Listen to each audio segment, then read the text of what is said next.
Don't you touch her. The words came out of Cole Kincaid's mouth before he even knew he'd stood up. 6 feet 2 inches of road-worn leather and 30 years of hard living, and he was already moving across that diner floor before his brain caught up with his body. Because what he'd just seen, what every single person in that room had just seen, wasn't something a man sat still for. Not a real man, not any kind of man worth the air he breathed. If you've ever witnessed a moment that split your life into before and after, you know exactly what this story's about. Subscribe to this channel, hit that notification bell, and drop your city in the comments below. I want to see how far this story travels. The breakfast rush at Millie's Corner Diner started at 6:15 every morning and didn't let up until 10:30, and Alora Whitmore had learned to move through it the way water moves through rock, not by force, but by finding every crack and working it until she got through to the other side. She'd been doing double shifts for 11 weeks straight by the time the Thursday in question rolled around, and her feet knew the layout of that diner the way her hands knew the shape of James's dog tags by feel alone in the dark without thinking. She wore the tags every shift. She'd worn them every day since the officer showed up at her door in dress blues with his hat in his hands and his mouth already forming the words she'd known were coming from the moment she saw the car. Sergeant James Whitmore, United States Marine Corps, killed in a non-combat vehicle accident outside of Mosul 14 months after his second tour in Iraq. 14 months of thinking the worst was behind them. 14 months of video calls and care packages and a pregnancy test she'd taken alone in the bathroom of this very diner because she'd been afraid to wait until she got home. The tag sat against her sternum, now tucked inside her uniform top, cool and solid and real in a way that very little else in her life felt anymore. Alora Table 6 needs a refill. That was Donna, the morning manager, calling from behind the counter without looking up from the register. Donna was 53 and had been working at Millie's since before Laura was born and had exactly zero patience for anything that slowed down service. She wasn't cruel about it. She was just efficient in the way that people become efficient when they've spent decades surviving on tips and goodwill and not much else. "I've got it," Alora said, and she grabbed the coffee pot and moved. 7 months, that was where she was. 7 months along, and she was still pulling doubles, still fitting into the modified uniform Donna had let her piece together from 2 sizes up, plus an apron that tied loose still on her feet for 9 and 10 hours at a stretch, because the alternative was not eating. The baby moved sometimes when she stood too long, a rolling shift of pressure low in her belly, like the child was rearranging itself, making its displeasure known. She'd started talking to those movements in her head. "I know, baby. I know. Just a little longer." The medical bills were a problem she dealt with by not looking at them directly, the same way you don't look directly at the sun. She knew approximately what she owed. She knew the VA had processed some of James's benefits, but the survivor's benefit was slower than the paperwork said it would be, and the hospital required payment up front for prenatal visits above a certain threshold. And her landlord, a man named Gerald Potts, who she'd always found vaguely unpleasant, had raised her rent by $200 in January and hadn't apologized for it. Gerald Potts owned a lot of properties in Kellner Creek, Tennessee, most of the rental units in town if she was being honest with herself, and the laundromat on 5th, and the parking lot behind the pharmacy. Gerald Potts did not, however, own Millie's Corner Diner. Millie had him, who was 81 and lived above the diner, and came down every morning at 8 to sit at the counter and drink 1 cup of coffee and read the paper owned Millie's. Millie had told Alora 3 weeks after James died that her job would be there as long as she needed it, and had said it in that flat, factual way that old Southern women sometimes say the most important things without ceremony, without sentiment, just as a statement of what was going to be true. Alora had cried in the walk-in freezer for 6 minutes after that conversation, and then come back out and finished her shift. She refilled the coffee at Table 6-2, retired school teachers, who came in every Thursday, always ordered the same thing, always tipped exactly 15%, and always said thank you, like they meant it, and was turning back toward the counter when the bell above the door chimed. She didn't look up right away. The bell chimed 50, 60 times a shift. You stopped registering it as a specific thing after a while and just let it exist as background sound, the way you stopped hearing the hiss of the coffee maker or the intermittent clang from the kitchen. But then she heard it, the second sound, the one that came right behind the bell. Engines, not 1, not 2, The low layered thunder of multiple motorcycles cutting out in sequence the way a line of them does when they park one, then another, each one dropping to silence a beat apart like a sentence, with real weight being spoken one word at a time. She looked up then. 6 of them came through the door. Big men, all of them, wearing the kind of road-worn leather that takes years to get right, the kind of wear that can't be bought at a store and can't be faked. Their cuts, the vest-style jackets that served as their colors, were black heavy and unambiguous. White patch on the back, red lettering. She didn't need to read it. She'd seen that patch before in a context she hadn't expected and had never forgotten. They moved into the diner the way men move when they're used to people making room for them. Not aggressively, not performatively, just with the simple understanding that space would be provided. And it was. The 2 guys from the hardware company who'd been taking up the corner booth gathered their plates and their coffees and relocated to the counter without being asked. The bikers settled in, all 6 of them, filling the booth and pulling a chair from a nearby table for the 6th man. The one who sat at the corner of the booth with a clear line of sight to both the door and the counter was the one Alora noticed most. He was maybe late 40s or early 50s, with gray working its way through dark hair that he wore pushed back from his face and a beard that was neatly trimmed in a way that seemed incongruous with everything else about him. He had the kind of face that had been weathered by something more specific than just time, the face of a man who had made difficult decisions and lived with them without apology. His arms, resting on the table, were covered in tattoos that told stories she couldn't read from across the room. He caught her looking. He didn't smile exactly. He just held the look for a second, the way you do when you want someone to know they've been seen, and then he looked down at the menu. Alora went to take their order. "Morning," she said, pulling her pad. "Coffee to start." "Please," said the gray-haired one. The others nodded. His voice was deeper than she'd expected, measured, with a southern drawl underneath it that had been flattened by years of traveling elsewhere. "What's good here?" "Biscuits and gravy are made fresh every morning. Eggs are never frozen. If you're hungry, the lumberjack platter is the move, but I'll warn you, it's not a small plate." He nodded slowly. "What do you recommend?" She paused for half a second because customers almost never asked her that, and she'd gotten so used to reciting options that the question felt slightly off script. "The biscuits," she said. "Honest answer. Millie makes them herself, and she's been making them for 60 years, and she's still better at it than anyone I've ever met." The corner of his mouth moved, not quite a smile, something adjacent to it. "Biscuits it is, for the table." She wrote it down, took the rest of the orders. Some wanted eggs. One man wanted nothing but black coffee and toast, and went back to the kitchen.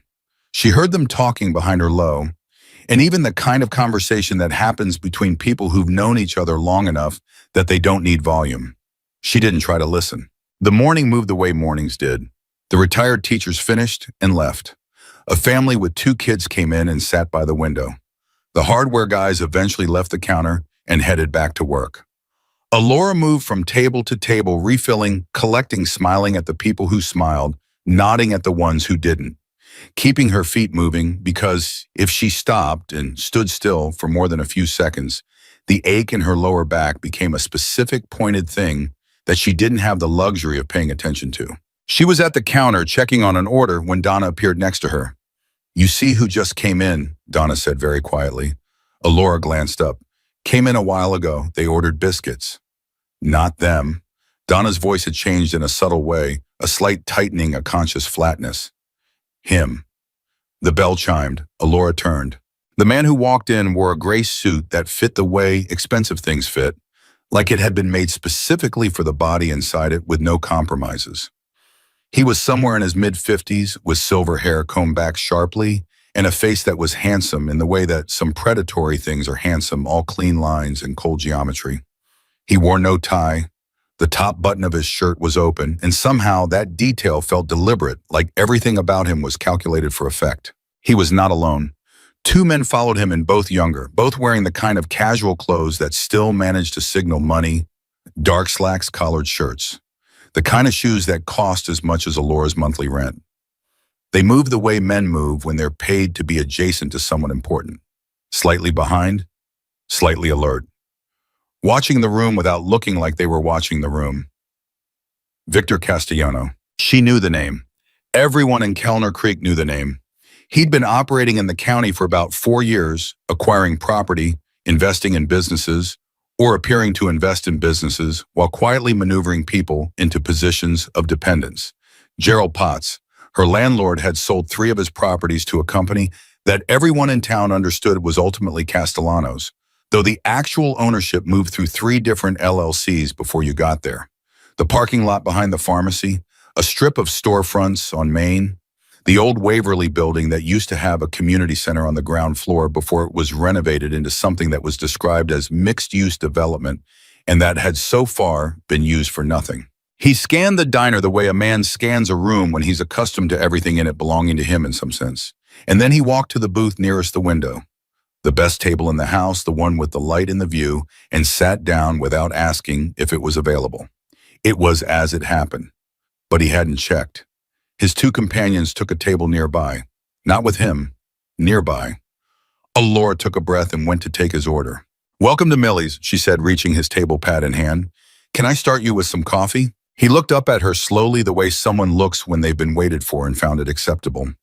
His eyes moved over her in that particular way that certain men's eyes move, not sexual exactly, but evaluative, taking an inventory.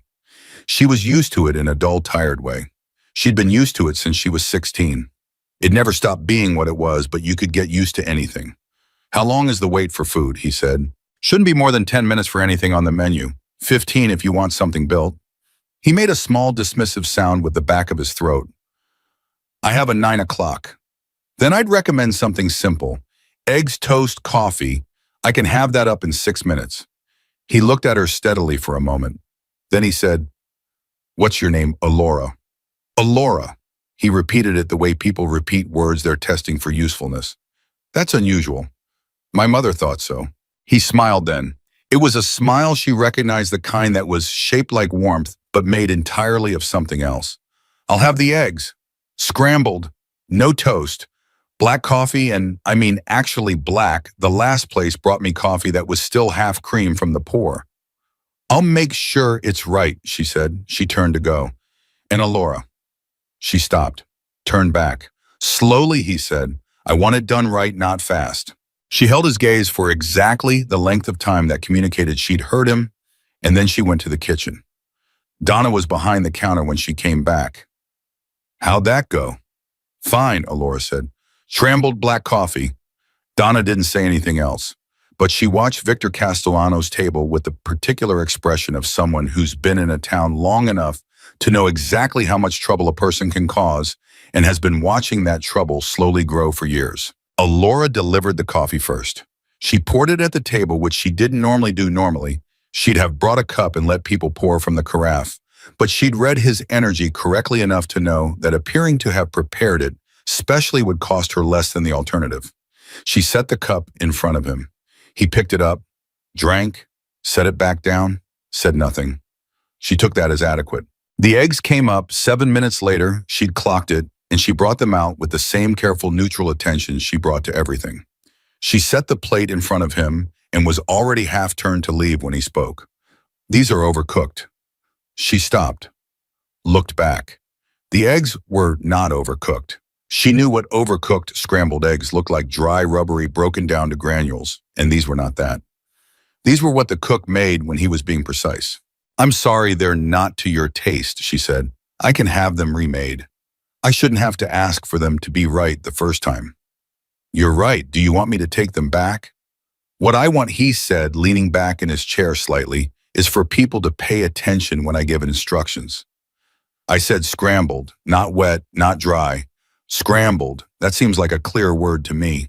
Across the diner, she was aware in the peripheral way you're aware of things when your attention is pulled tight in one direction that the corner booth had gone quiet. "I understand," she said. "I'll have them redone." "Leave them." He said it sharply, the way you'd speak to someone whose movement annoyed you. "I'll eat what's there. I'm just making an observation." She kept her face neutral. It took more effort than she would have preferred.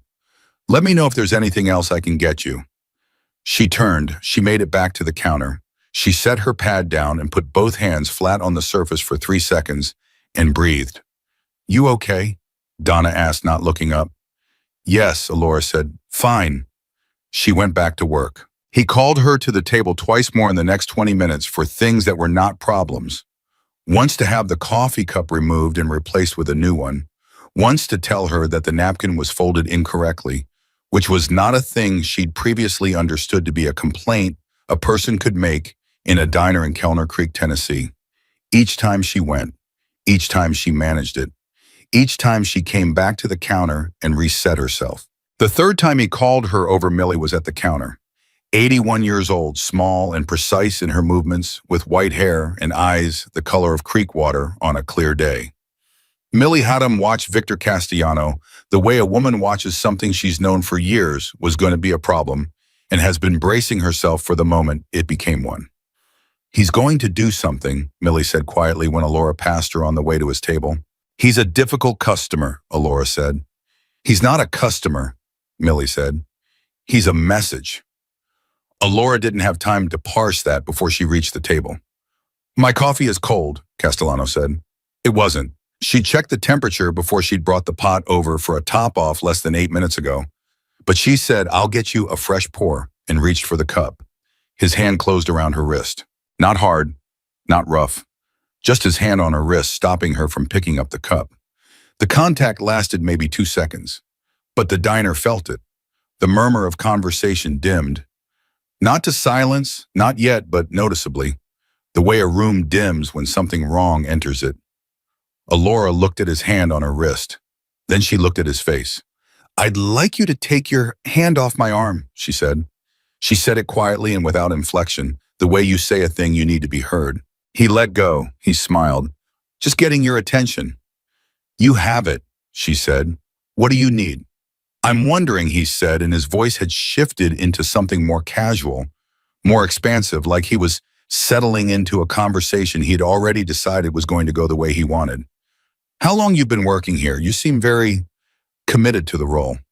She picked up the coffee cup. A few years, and they keep you on even now. The pause before even now was precisely calibrated. His eyes moved to her midsection. The silence in the room had spread further. I work the same shifts I always have, she said. Another of those small sounds. That's dedication. I admire that. Really. In a place like this, it must be. Challenging. Financially, I mean. He said it with the smooth, sincere tone of a man expressing concern that was actually nothing of the kind. I'm doing fine, she said. Are you? He tilted his head slightly. Because I happen to know Gerald Potts. He's an associate of mine, and he mentioned that the unit on Clover Street has had some payment irregularities recently. I hope that's not your situation. Alora went very still. The apartment on Clover Street was her apartment. Her name was on the lease. And the fact that Victor Castellano knew her address, knew her landlord, and was sitting in this diner saying this to her face while his associates watched from 2 tables over, that was not an accident. None of this was. My lease is current, she said. Of course it is, he said pleasantly. I'm sure everything is fine. I just like to know the people who work in businesses in this county. I take an interest in people's situations. He glanced down at her stomach again briefly, then back up. In their circumstances. She became aware in that moment of 2 things simultaneously. The first was that her hands were shaking. Not visibly, she'd clenched the coffee pot hard enough that nothing was moving.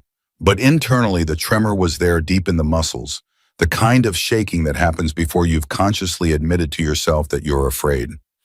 The second was that the corner booth was very, very quiet. She looked up. All 6 of the bikers were watching Victor Castellano's table. Not with aggression, not with display, just watching the way men watch something they've decided to pay close attention to.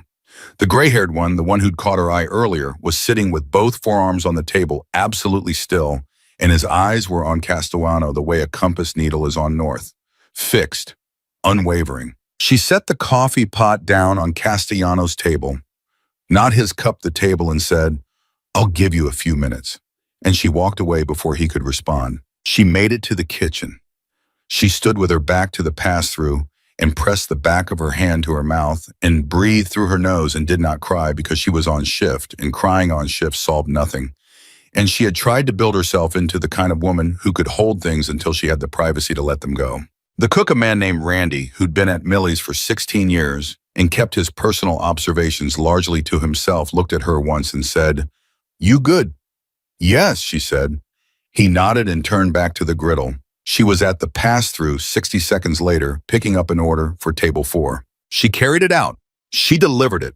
She smiled at the family with the 2 kids who wanted more syrup, and she got the syrup, and she swung back past the corner booth, and one of the bikers, a younger one, broad-shouldered, with a red beard, caught her eye and said quietly, "You need anything, you let us know." She almost missed a step. "Thank you," she said, and meant it in a way that startled her. At Castellano's table, he was speaking with his 2 associates who had moved to sit with him at some point during her time in the kitchen. She could see him from across the room. He wasn't looking at her anymore. He'd moved on to whatever his actual business was, and she had apparently been nothing more than a brief point of exercise, something to flex against to keep in practice. She felt the fury move through her in a long, slow wave, the way fury does when you've gotten very good at not acting on it. She let it pass. She went back to work. Millie was still at the counter. She watched Alora come around the far side and said without preamble, "That man's company owns the note on the Waverly Building. You know what was in the Waverly Building before he bought it?" "Community center," Alora said. "Community center," Millie confirmed. "And before that, a medical clinic. And before that, a church that fed 200 families every Thanksgiving." She paused. "He buys things and he hollows them out. That's what he does. He makes a shell out of everything he touches." Alora looked at Victor Castellano across the diner. "What does he want with a diner?" Millie's voice was flat. "To own it, or to own enough of what surrounds it that I have no choice but to deal with him eventually." She picked up her coffee cup. "I've been saying no for 4 years. I expect he thought a visit might be more persuasive than a letter." "Are you afraid of him?" Millie considered this. "I've been afraid of harder things than him," she said. "I buried a husband and 2 sons, and this building is still standing. So no, not particularly." She looked at Alora with those creek-water eyes. "But you should be careful, sweetheart. He noticed you." Alora thought about the hand on her wrist, the mention of her address, the look at her stomach. "I know," she said. She refilled her coffee pot and went back to work. It was at the 20-minute mark she'd clocked it later when she'd replayed the whole thing that had happened. She was clearing a table on the far side of the diner stacking plates when she heard Castellano's voice rise slightly. Not loud. He wasn't a loud man, which somehow made it worse. He raised his voice the way someone raises a flag as a signal, not an explosion. "Alora." She set the plates down, crossed the diner, stood at his table. His associates were gone. She hadn't noticed them leave. He was alone, and he'd pushed his plate to the side, and he was looking at her with an expression she recognized now as the one beneath the mask, not the pleasant performative face, but the one that was simply accustomed to getting what it wanted and mildly interested in what would happen if it pushed further. "I've been thinking about what you said," he said. "I said several things," she said. "About your lease being current." He folded his hands on the table. "Here's what I know, Alora. Gerald Potts is 3 months behind on property taxes on 4 of his rental units, including the building where you live. That debt is secured against the properties. If it goes unresolved, which it will because Gerald is not a man who resolves things, then those properties transfer. And whoever takes them on is under no legal obligation to honor the existing lease terms." He said this in the tone of a man reading a weather forecast. Factual. Detached. "I'm not threatening you. I'm simply telling you something you should probably know." She stood very still. She thought about the baby. She thought about the 7 months of prenatal appointments, the charts and the measurements and the small heartbeat on the ultrasound machine, the sound she'd heard alone in the examination room because there was no one to bring. She thought about the lease, which she'd read 3 times and knew was month to month, not annual, which had seemed fine at the time and now felt like a wound. "Why are you telling me this?" she said. "Because I like to know the people and the businesses I'm interested in," he said. "And I'd like to know you, Alora. I'd like to understand what your situation is and whether there are ways that might be mutually beneficial to clarify it." The word mutually sat in the air between them like something that needed to be removed. "I appreciate you sharing that," she said carefully. "I'll look into it." "You do that." He picked up his coffee cup, drank, set it down. And then, as she was turning, he said, "How far along are you?" She stopped. 7 months, she said because it seemed like the least dangerous thing to say. And the father? The diner had gone quiet again. Not completely, there was still the sound of the kitchen, the distant clink of things, but the human noise had dampened the conversations, dropping to near silence the way they had before. The way this room kept doing every time this man sharpened his attention. My husband was a Marine, she said. Sergeant James Whitmore. He was killed in service. A pause. And in that pause, she watched his face not change, which was its own kind of answer about what kind of man he was. I'm sorry for your loss, he said in the tone people use when they are not sorry at all, but know the words are expected. She nodded once, turned, walked. She was 2 tables away when she heard the sound of a chair pushing back. She didn't turn. She kept moving. She was almost to the counter when she heard his footsteps behind her, and then his voice closer now, and the register had changed lower, more personal, the way a voice changes when it's meant only for the person it's directed at. I want you to understand something, he said, just behind her left shoulder.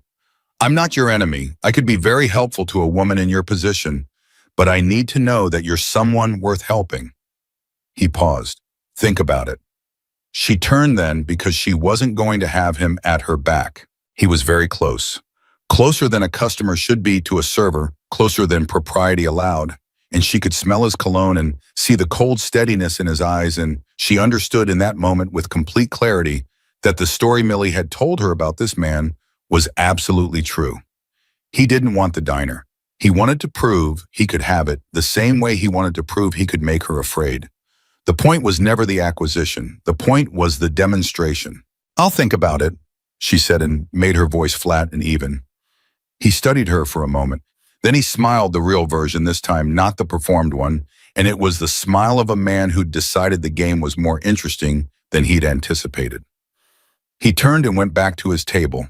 Alora went to the counter and stood there for a moment and pressed her fingernails into her palm under the edge of the counter where no one could see, and breathed. Alora, Donna's voice, low. I'm fine, Alora said. That's not what I'm going to say. She looked up. Donna was looking toward the corner booth, where the 6 bikers had been having what looked like a quiet, ordinary conversation, but had Alora now registered stopped. They were watching, not Alora, not Castellano's table exactly. They were watching the space between. The gray-haired one had his eyes on her, and when she looked at him, he didn't look away. He held it. And in that look, there was no aggression, no display, nothing performative, just attention. The kind of attention you give something you've decided matters. She looked away first. She didn't know why. She picked up her order pad and went to check on the family by the window. The next 15 minutes were ordinary, or they looked ordinary from outside. Inside, Alora was doing the things she'd become expert at over the past year, managing the distance between what she felt and what her body was doing. Her body was refilling coffee, taking orders, delivering food. What she felt was the particular combination of fear and fury that had no good outlet, the specific exhaustion of being a person who certain men believed they could simply approach and reshape according to their needs. She thought about James. She did that sometimes when she needed steadying, not in a sad way, not a grieving way, but in the way you reach for something solid when the ground is uncertain. James, who had been steady in ways she'd never had to ask for. James, who had in 7 years of marriage never once made her feel small, in the way that Victor Castellano had just spent an hour attempting to make her feel. James, who would have. She stopped that thought where it lived. It was Castellano's voice again, and this time it was louder. This is unacceptable. She turned. He was at his table and he had pushed his coffee cup, the cup she'd refilled not 15 minutes ago, the cup that was demonstrably still mostly full to the edge of the table, and it had tipped and spilled, and she understood in the split second of seeing it that he had pushed it deliberately. The coffee spread across the tablecloth and onto the seat beside him, and he stood making a show of the mess, making sure the room saw. This is what I get for trying to have breakfast in a place like this, he said loudly enough that the room could hear, but not so loudly that it became a scene. He was skilled at this, the volume that humiliates without creating the kind of spectacle that reflects badly on the source. You want to bring me towels, or are you going to stand there? She crossed the diner. She got the towels from the service station. She came back and began cleaning the mess on the table. I didn't push it, he said, standing over her while she worked. That's a structurally deficient table. Someone could get hurt. I'll let management know, she said. You should, you really should. He looked down at her. She was bent slightly, mopping up the coffee, and the position was terrible. The physical awkwardness of being 7 months pregnant and bent over a table while a man stood over her, and he said, how does someone in your condition manage this? All the bending, the carrying, the hours. She straightened. Slowly, her back screamed about it. I manage fine, she said. You're a stubborn woman, he said, and it was meant to sound like a compliment and didn't. I've been watching you all morning. You don't let anything show. I respect that. Is there anything else I can get you? Sit down for a moment, he said. She stared at him. I'm working. Take a break. Sit. I want to talk to you properly. He gestured at the seat across from him with the casual authority of a man who expected the gesture to be obeyed. I can't do that, she said. Can't or won't? Both, she said. The temperature between them changed, barely perceptibly, but she felt it, the slight hardening in his eyes, the small recalibration of his posture.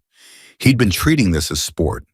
She'd just introduced friction into the calculation. I'm going to leave you my card, he said, his voice back to pleasant. And I want you to think seriously about calling me, about your situation, because the offer I'm making has a window, and that window doesn't stay open forever, and I'd hate to see you lose your housing when you're this close to your due date. I'm not going to call you, she said. The pleasant face didn't break. It just deepened somehow, like a mask that was also a face. That's a shame, he said. He reached into his jacket pocket, and she watched him do it, watching his hand, and what he pulled out was not a card, not yet, but a photograph. A photograph that he set on the table face up and slid toward her with 2 fingers. She looked at it. It was a photograph of her apartment building, taken from the street. Taken recently, she could tell by the condition of the rosebush near the entrance, which she'd pruned herself in early spring, and which had grown back to a particular size she recognized. Someone had photographed her building from the street recently. The fury moved through her again. This time it brought something with it that she hadn't expected, that she identified after a half-second delay as terror. Not for herself, for the baby, for the child who hadn't been born yet into a world where men like this one walked around in expensive suits, photographing buildings where pregnant women lived alone. I think you should leave, she said. She said it quietly, clearly, and she watched him hear it. He tilted his head. Monsieur, I beg your pardon. I think you should pay your bill and leave, she said, and I'd like you to take that photograph with you. His eyes shifted. Something moved through them that she couldn't quite name. Not anger, not surprise exactly. Something colder than either. The recalibration she'd felt before, but more pronounced now. You're making a mistake, he said. Maybe, she said, but it's mine to make. She turned to go, and that was when it happened. His hand closed around her arm, not her wrist, this time her arm above the elbow, and he pulled. Not hard enough to hurt, hard enough to turn her back around, hard enough to be undeniable, hard enough for every person in that diner to see. And in the half-second she was turning off balance, she saw his other hand come up. The slap was open-handed, and it caught her on the left side of her face just below the cheekbone. It wasn't hard enough to knock her down. It was hard enough to rock her head sideways, hard enough that she had to take a step to keep her balance, hard enough that she heard the sound of it even as she felt it, the flat crack of palm against skin in a silent room. The diner was completely silent. She stood there with her hand coming up instinctively to the side of her face, and she looked at Victor Castellano, who was standing with the expression of a man who had made a decision and was watching to see what it had cost him. And from the corner booth, 6 chairs scraped the floor simultaneously. No shouting, no cursing, no explosion of noise. Just the unified, deliberate sound of 6 men standing up at the same time with the kind of coordination that comes not from choreography, but from a shared understanding of what the moment required. She felt them before she saw them move, felt the change in the air, the shift in the weight of the room, the way the diner had been holding its breath and now exhaled into something else entirely. Cole Kincaid crossed the floor in 11 steps. She counted them later. She didn't know why she counted them. He stopped 2 feet from Victor Castellano, close enough that Castellano had to tilt his head slightly to maintain eye contact. And he stood there with his hands loose at his sides and his eyes level and absolutely steady, And he said in a voice that was not loud but that reached every corner of that diner, the way the truth sometimes reaches places that speeches can't. You just put your hands on a pregnant Marine widow in front of witnesses. Victor Castellanos' face did something complicated. And for the first time all morning, Alora watched a powerful man realize he was not in control of the room. Victor Castellano had spent 23 years building a particular kind of reputation, the kind that made rooms rearrange themselves before he walked into them, the kind that made men return his calls on the first ring, and women look away when he entered, and lawyers find creative interpretations of documents that had seemed clear before his name appeared on them. He had built that reputation deliberately, the way a craftsman builds something meant to last, and he had never once in 23 years stood in a room where the air had turned against him this completely. He stood very still. Cole Kincaid was 2 feet away from him and not moving closer, which was somehow more threatening than if he had. A man who moves towards you in anger is a man you can read. A man who stands perfectly still with his hands loose at his sides and his eyes holding yours without blinking is a man who has already decided what's going to happen and is simply waiting for you to understand it. "I don't know who you think you are," Castellano said. He kept his voice even. He was good at keeping his voice even. "But you're interfering in a private conversation." "That stopped but being private the second you put your hands on her," Cole said. His voice was the same register it had been when he'd ordered biscuits measured on hurried Southern flat. "Everything in this room is a witness now. Every single person in here saw what you did." Castellano's eyes moved, just briefly, around the diner. It was a fast calculation, the kind of calculation a man like him made automatically, assessing leverage and risk in the positions of relevant parties. He saw Donna behind the counter standing absolutely still, with her hand resting on the phone. He saw Millie at the counter stool, 81 years old, watching him with creekwater eyes that held no fear whatsoever. He saw the family by the window. The father had put himself between his children and the room the way fathers do. He saw Randy the cook visible through the pass-through, having come forward to look. He saw the other 5 bikers who had fanned out without appearing to fan out, 2 near the door, 1 near the counter, 1 by the service station, 1 still at the corner booth where he had a clear line of sight to everything. They hadn't drawn together into a group. They'd spread into a perimeter. That was not how civilian men positioned themselves in a confrontation. That was how men positioned themselves who had done this before, in contexts where it mattered considerably more than a diner in Tennessee. Castellano's jaw tightened very slightly. "She's a waitress who got emotional," he said. "I was defending myself." Cole didn't blink. "You slapped a pregnant woman who was walking away from you." "I barely touched her." "Your hand made contact with her face." Cole said it the way a man reads a police report, factual, precise, without editorializing. "In front of approximately 14 witnesses. I want to make sure you understand what that means legally, because I'm going to give you the next 20 seconds to think about it before things become significantly more complicated for you." Alora, who had not moved from where she was standing, still with one hand raised partway to her cheek, still processing the distance between what had just happened and what was happening now, watched Victor Castellanos' face do something she had not expected to see. Not break exactly, not collapse, but shift. The smooth, absolute confidence that had been there all morning developed for the first time with a hairline crack. "You're going to regret this," Castellano said. "I doubt it," Cole said. One of Castellano's associates appeared from somewhere. She hadn't seen him re-enter, hadn't realized he'd come back in, and put a hand on Castellano's arm. The associate was younger, maybe 35, and his face had the pale, taut quality of someone who had just read a situation and did not like the reading. "Victor," the associate said quietly. Castellanos shook the hand off. "Don't." "Victor," more urgent this time. A long pause, the kind of pause that is actually a decision being made in real time, all the considerations moving behind a face that had been trained not to show them.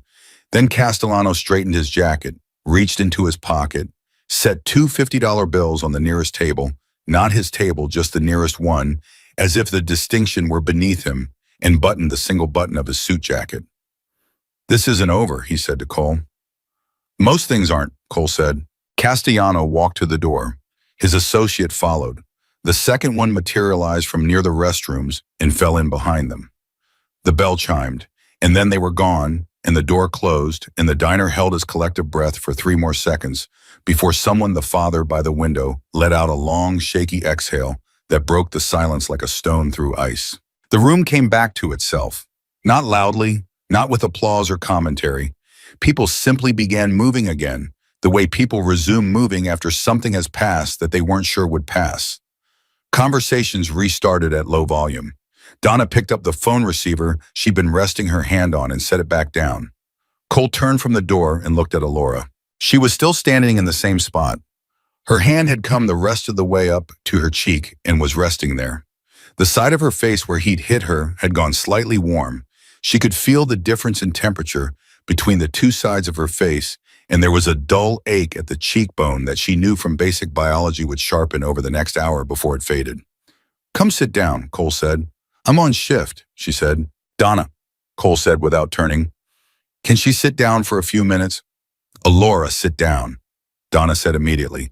"Randy's got the floor." Alora sat down. She chose the nearest chair at the nearest empty table, not because it was the most appropriate choice, but because her legs had decided to make the decision for her, and Cole sat across from her, and one of the other bikers, the young one with the red beard who'd spoken to her earlier, appeared with a glass of ice water and set it in front of her and withdrew without a word. Cole was looking at her with an expression that was not pity. She registered that specifically because pity would have been harder to tolerate than what was actually there, something more like careful assessment, the kind of look a person gives something they want to understand correctly. "How are you feeling?" he said. "I'm fine," she said. He waited. She started again and stopped. The automatic fine that had been her default response to that question for 11 months tried to come out again, and something in the steadiness of his gaze made it stop. "I'm shaken," she said. "I'm angry, and she pressed her lips together. "I'm scared. Not of him, not of what he just did, of what comes after." "Tell me what you mean by that." "He knows where I live," she said. "He told me. He knows my landlord. He had a photograph, an actual photograph of my building. And he told me that the property my apartment is on is in some kind of tax default that's going to result in a transfer, and that whoever takes it over isn't required to honor my lease." She paused. "I don't know if that's true, but men like him don't say things like that unless they're either true or close enough to true that it doesn't matter." Cole nodded slowly. "What's your landlord's name?" "Gerald Potts." Something crossed Cole's face. "I know that name. From around here, from a filing," he said. "We do some work with property records when we're—" He paused, seemed to decide how much context to give. "When we're looking into somebody." Gerald Potts' name came up in connection with Victor Castellano about 8 months ago in a different county. He leaned forward slightly. "How long have you been in that apartment?" 2 years, she said. "Before that, I was on base housing. When his assignment ended, we'd been planning to buy something. We had a plan." She stopped. Let that sentence be what it was. "The plan changed." "What's your name?" Cole said. "Your full name." "Alora Whitmore." Something moved in his face. A very small thing, brief as a shadow there and gone before she could name it. "Whitmore," he said. "Yes." He was quiet for a moment, looking at her with a slightly different quality of attention, not more, not less, but different, the way a focus shifts when a lens has been adjusted. "What unit was your husband with?" he said. She looked at him. "Why?" He reached up and touched the collar of his cut, where she now saw there was a small pin. Not the club colors, something separate, something smaller. A pin she recognized because she had an identical one in a box on her kitchen counter. At home, the box where she kept the things James had sent her from overseas. A Marine Corps Eagle Globe and anchor. Small, worn, the kind that's been handled many times. "I'm a veteran," Cole said simply. "So are 2 of my brothers here. We ask when it matters." She looked at him for a long moment. "1st Battalion, 7th Marines," she said. "He did 2 tours, Iraq. He liked it is the thing. He liked the work, and he liked his unit, and he was good at what he did. He was coming home in 8 months, and we were going to buy a house with a yard because he'd decided our kid was going to grow up being able to dig in dirt whenever they felt like it." She paused. "He died in a vehicle accident, non-combat, 14 months after his 2nd tour ended." Cole said nothing. He didn't offer the standard condolences. He didn't make the face. He just received the information, though, where a person receives information that matters with full attention and without performing anything around it. I'm sorry, he said after a moment. He said it the way Castellano had not said it, as if he meant it specifically, not generically. Thank you, she said also specifically. Can I ask you something? She nodded. The dog tags, he said. You're wearing them. Her hand moved involuntarily to her chest, to the place under her shirt where the tags rested. You can see the chain, Cole said quietly. I noticed it when you came to take our order. I wear them every shift, she said. She stopped. There was no good short version of why she wore them, and she didn't have the energy right now for the long version. You don't have to explain it, he said. She let out a breath. Okay. Across the diner, she was aware that things were settling into a new shape, that Millie had left the counter and gone into the back, that Donna was managing the room with her usual efficiency, that the other bikers had returned to their booth and were sitting quietly, and that none of the regular customers appeared traumatized exactly so much as recalibrated. A thing had happened. It had been resolved. Kellner Creek, Tennessee was not a town where that was necessarily a straightforward sequence. Can I ask your name? She said. Cole, he said. Cole Kincaid. She nodded, looked at the glass of ice water, picked it up, held it against her cheek for a moment. The cool pressure against the ache was immediate relief, and then set it back down. He's not going to let this go, she said. Men like him don't. No, Cole agreed. They don't. So I need to know, she paused, measuring the question. What happens now? You were here. You saw it. There are witnesses. But he's going to walk out of here, and by tomorrow it's going to be his version of events against everyone else's, and he has resources I don't have. And I'm 7 months pregnant with no husband and rent that's apparently standing on sand, and she stopped herself, pressed her palms flat on the table. Cole watched this. He watched her stop herself, the conscious effort of it, the way she breathed through it and brought herself back to level. And something in his face changed again, that same subtle shift, but more settled this time, like he'd been working out a question and had arrived at an answer. There's a camera, he said. What?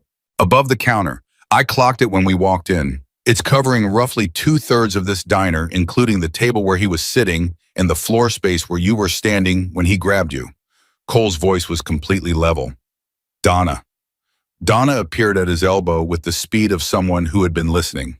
Yes. Does that camera record to a drive or a cloud system? Cloud, Donna said immediately. I set it up myself 2 years ago after we had a robbery scare. It's rolling 24/7. We're going to need you to pull that footage and secure it before anyone asked you for it, Cole said. Don't let anyone access it, don't delete it, and don't tell anyone outside this room that it exists until I tell you it's time. Donna looked at him for approximately 1 second. Done, she said, and went back behind the counter. Alora watched this exchange. You've done this before, she said. It wasn't a question. Parts of it, Cole said. Which parts? He looked at her steadily. The part where something wrong happens in front of people who can't protect themselves from it, and someone has to step in and make sure the record is accurate. She thought about that. Why, Blaine? Because that's what you do, Kim, he said simply, when you see something that matters. From the corner booth, one of the other bikers, a heavy-set man in his late 40s with a shaved head and the kind of forearms that suggested he'd spent a significant portion of his life doing physical work, stood up and came over. He set his phone on the table in front of Cole, screen up, and Cole looked at it and nodded once. What is it? Alora said. Cole turned the phone toward her. It was a business registration document. 3 businesses all registered to different LLCs with the registered agent for all 3 being the same law firm.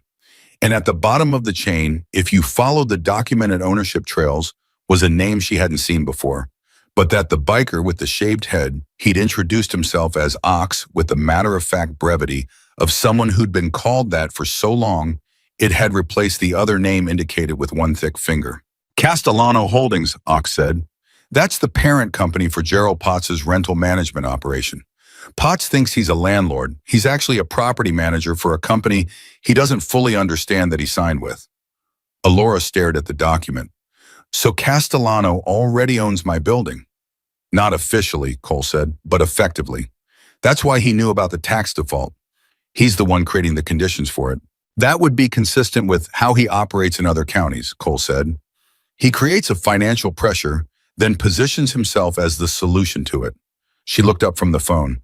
And when I said I wasn't going to call him, he stopped being patient, Cole said. The air between them was dense with the specific weight of a thing being understood for the first time in its full shape. She'd walked into work this morning and thought the day would be like all the days before it, hard, long, manageable, the way hard things become manageable when you have no alternative to managing them. And instead, the day had revealed itself as something that had been building for longer than she knew, a sequence of events with her at the center that she hadn't been aware of, hadn't been warned about, hadn't had any mechanism to prepare for. He targeted me specifically, she said. This wasn't random. No, Cole said. It wasn't. Why me? Because Millie won't sell, Ox said from where he was still standing, and Millie clearly won't be pressured. But her employees, he thought I could be leveraged, Alora said. You're a pregnant widow with financial exposure and no immediate support network, Cole said, and there was nothing brutal in the way he said it. It was simply accurate, and he delivered it as such. On paper, you look like a point of vulnerability. She absorbed this. He was going to use me to get to Millie. Or get Millie to make decisions that cost her, Cole said. Force her to intervene on your behalf in ways that put her at a disadvantage, or watch someone she clearly cares about be squeezed until something gave. He paused. He didn't count on us being here. She looked at him. Why are you here in Kellner Creek, in this diner? Cole was quiet for a moment. Not evasive, she was beginning to read the differences in his silences. This one was the silence of someone deciding how much of the real answer to give. We come through this county periodically, he said. We know some people in the area, and we've been watching Castellano for a while, not just here in a few places. He has a pattern. He paused again. Today was not specifically planned, but it wasn't accidental either. You were watching for something like this. We were aware that this diner was a location of interest, he said, and that the woman who owns it has been refusing to deal with someone who doesn't accept no. Millie, Alora thought. Millie had known. The way she'd spoken about Castellano this morning, too specific, too unsurprised. She hadn't told Alora because Alora had enough. She'd been carrying her own version of this quietly the way Millie carried everything. The fury came back, and this time it had a sharper edge to it because it wasn't just about herself. It was about Millie, who was 81 years old and had buried a husband and 2 sons and still came downstairs every morning and made biscuits, and who had been sitting quietly under the pressure of a man like Victor Castellano without telling anyone who worked for her because she didn't want to add to their load. Alora felt it like a second impact, the understanding that the woman who'd kept her employed and steady for 2 years after James died had been protecting her even as she was being threatened. I need to talk to Millie, Alora said. In a little while, Cole said. Right now, I need you to do something first. What? I need you to make a statement, he said, to the police. Today, before anything else happens, every minute that passes without an official record of what happened in here this morning is a minute Castellano can use to build a different version. She hesitated. Not because she didn't want to, because she'd had, in her experience, a complicated relationship with official processes since James died. The VA paperwork, the benefits, processing, the forms that required other forms, the calls that led to other calls, the way the machinery of official support moved at its own pace, regardless of what the person inside it needed. Official processes had a way of making her feel like a case number rather than a person. His reach, she said. How far does it go into the local department? Cole's expression was careful. We don't know the full picture of that, but I have someone I trust in the county sheriff's office who is not connected to Castellano. I'll make sure the statement goes to him directly. You've already thought this through, she said. I've been thinking it through since about 30 seconds after you walked over to his table the first time, Cole said. Something in that answer hit her in a way she hadn't expected. Not because of what it said about Cole exactly, but because of what it has said about the morning, about the fact that while she'd been moving through it moment to moment, managing each small crisis as it arrived, there had been someone in the corner of the room who was seeing the whole shape of it. That was a thing she hadn't had in 11 months. Someone seeing the whole shape of what was happening to her. She pressed her lips together hard for a moment. Then she said, "Okay, who do I call?" Cole pulled out his phone. Before he could dial, the bell above the door chimed. Everyone in the diner looked up. It wasn't Castellano. It was two women, one in her 30s, one older, who came in and took a table by the window without apparent awareness that anything unusual had just occurred in this room. Alora registered them and felt the slight deflation of an adrenaline system that had been braced for something and received nothing, and she was almost grateful for the interruption. She looked down at her hands. They had stopped shaking. She registered this with something close to satisfaction. The shaking had lasted about 4 minutes total. She was getting better at this. His name is Deputy Marcus Tate, Cole said, sliding a contact up on his phone screen so she could see the number. He's been with the sheriff's department for 12 years, and he's clean. I know this because we looked. You can call him directly, or I can call him and have him come here, which might be faster. Call him, Alora said. I want this done before the end of my shift. Cole stepped away from the table to make the call. Ox remained standing nearby, not intrusively, just there. Present in the way a large man can be present without taking up more space than he owns. You need anything? Ox asked. Food, water. You should eat something. I'm fine, she said, and then caught herself. Actually, yes. Could you ask Randy for a biscuit? Something moved across Ox's face, not quite a smile, but the shape of one. You got it. While Cole was on the phone and Ox was at the counter, Alora sat alone at the table for the first time all morning and let herself be still. She rested one hand on her stomach. The baby moved, that rolling pressure, familiar, now the way the child responded to stress by reminding her of its presence. I know, she said quietly. I know. She thought about James. She thought about the way he talked about the men in his unit, not with sentimentality, but with a specific matter-of-fact quality of regard. These are the people who have you, he'd said once, trying to explain something she'd asked about. Not because they're supposed to, because they decided to. That's what makes it different. She looked at Cole's back across the diner. At Ox at the counter, at the other four settled in the corner booth, quiet and watchful. Randy appeared from the kitchen with a biscuit on a small plate, crossed to her table, set it down without a word, and went back to the kitchen. It was warm. The butter was already on it, melting into the split top the way Millie made them. She ate it and felt slightly more human. Cole came back to the table. Tate's on his way, 20 minutes. Good, she said. He's going to want a full account, Cole said. Everything from the moment Castellano came in. Don't leave anything out and don't minimize anything. The hand on your wrist, the photograph of your building, the comments about your housing, all of it. It's all relevant and it's all going to matter. I know how to give a statement, she said, and there was a slight edge to it because she did. She'd given a statement to the Marine Corps when James's accident had been investigated. She knew what official accounts required. Cole registered the edge. Right, he said. Sorry. Don't apologize, she said. You're trying to help. She stopped. It's been a long morning. It has, he said. A brief silence. The diner was almost back to its usual operating rhythm, the clink and murmur and the hiss of the coffee maker. Donna was moving tables with her usual efficiency. The two women who'd come in were being served by Randy, who had apparently taken over floor duties without being asked, which was something he had never done in Alora's memory, and which made her feel an entirely different kind of thing. Can I ask you something? She said to Cole. Yes. When you stood up, of all six of you, what was that? Was it a decision? Did you talk about it? He considered this. No, he said. We didn't talk about it. Then how did you all, when something is clear, he said, it's clear, and what he did was clear. She looked at him, the gray in his hair, the weathered quality of his face, the pin on his collar. How long were you in? She said. A beat. 8 years, Marine Corps, 2 deployments. When? Late 90s, he said, and 2003. She did the math. 2003, Fallujah. The timeline of James's service.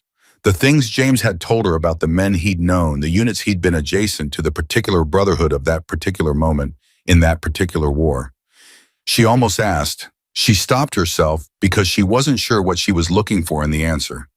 It felt like a thread she could pull and wasn't sure where it led. Before she could decide whether to pull it, the door chimed again. This time it was a man in a deputy's uniform, mid-40s, with a trim build and a careful, observant face that swept the room once and landed on Cole before moving to Alora. Cole raised a hand. The deputy crossed to the table. Marcus, Cole said. Cole? The deputy sat without being invited, which suggested familiarity. He looked at Alora. Ms. Whitmore, I'm Deputy Tate. I understand you had an incident this morning. Yes, she said. I want you to take me through it from the beginning, he said. He had a small recorder and he set it on the table. Take your time, as much detail as you can. She looked at the recorder. She looked at Cole, who gave the smallest possible nod. She started talking. She was thorough. She was precise. She left nothing out. The first approach, the comments about her eggs, the hand on her wrist, the questions about James, the photograph of her building the information about the tax default and the lease, the escalating pressure, the deliberate spill of the coffee, the physical positioning, the slap. She said each thing plainly without emotion in her voice, the way you say true things when you need them to be received as true rather than as performance. Tate listened without interrupting. When she finished, he looked at his recorder, then at her. The camera footage, he said. Cloud-based recording, Cole said. Donna Millett has access. It should capture from roughly 10 minutes before Castellano arrived through the incident. Tate looked at Donna across the room. Donna looked back at him and nodded once. I'm going to need that footage preserved as evidence, Tate said. Already done, Cole said. We flagged it the moment it became relevant. Tate made a note. Then he looked at Alora again. Mr. Whitmore, the tax default situation your attacker described, I want to look into that independently.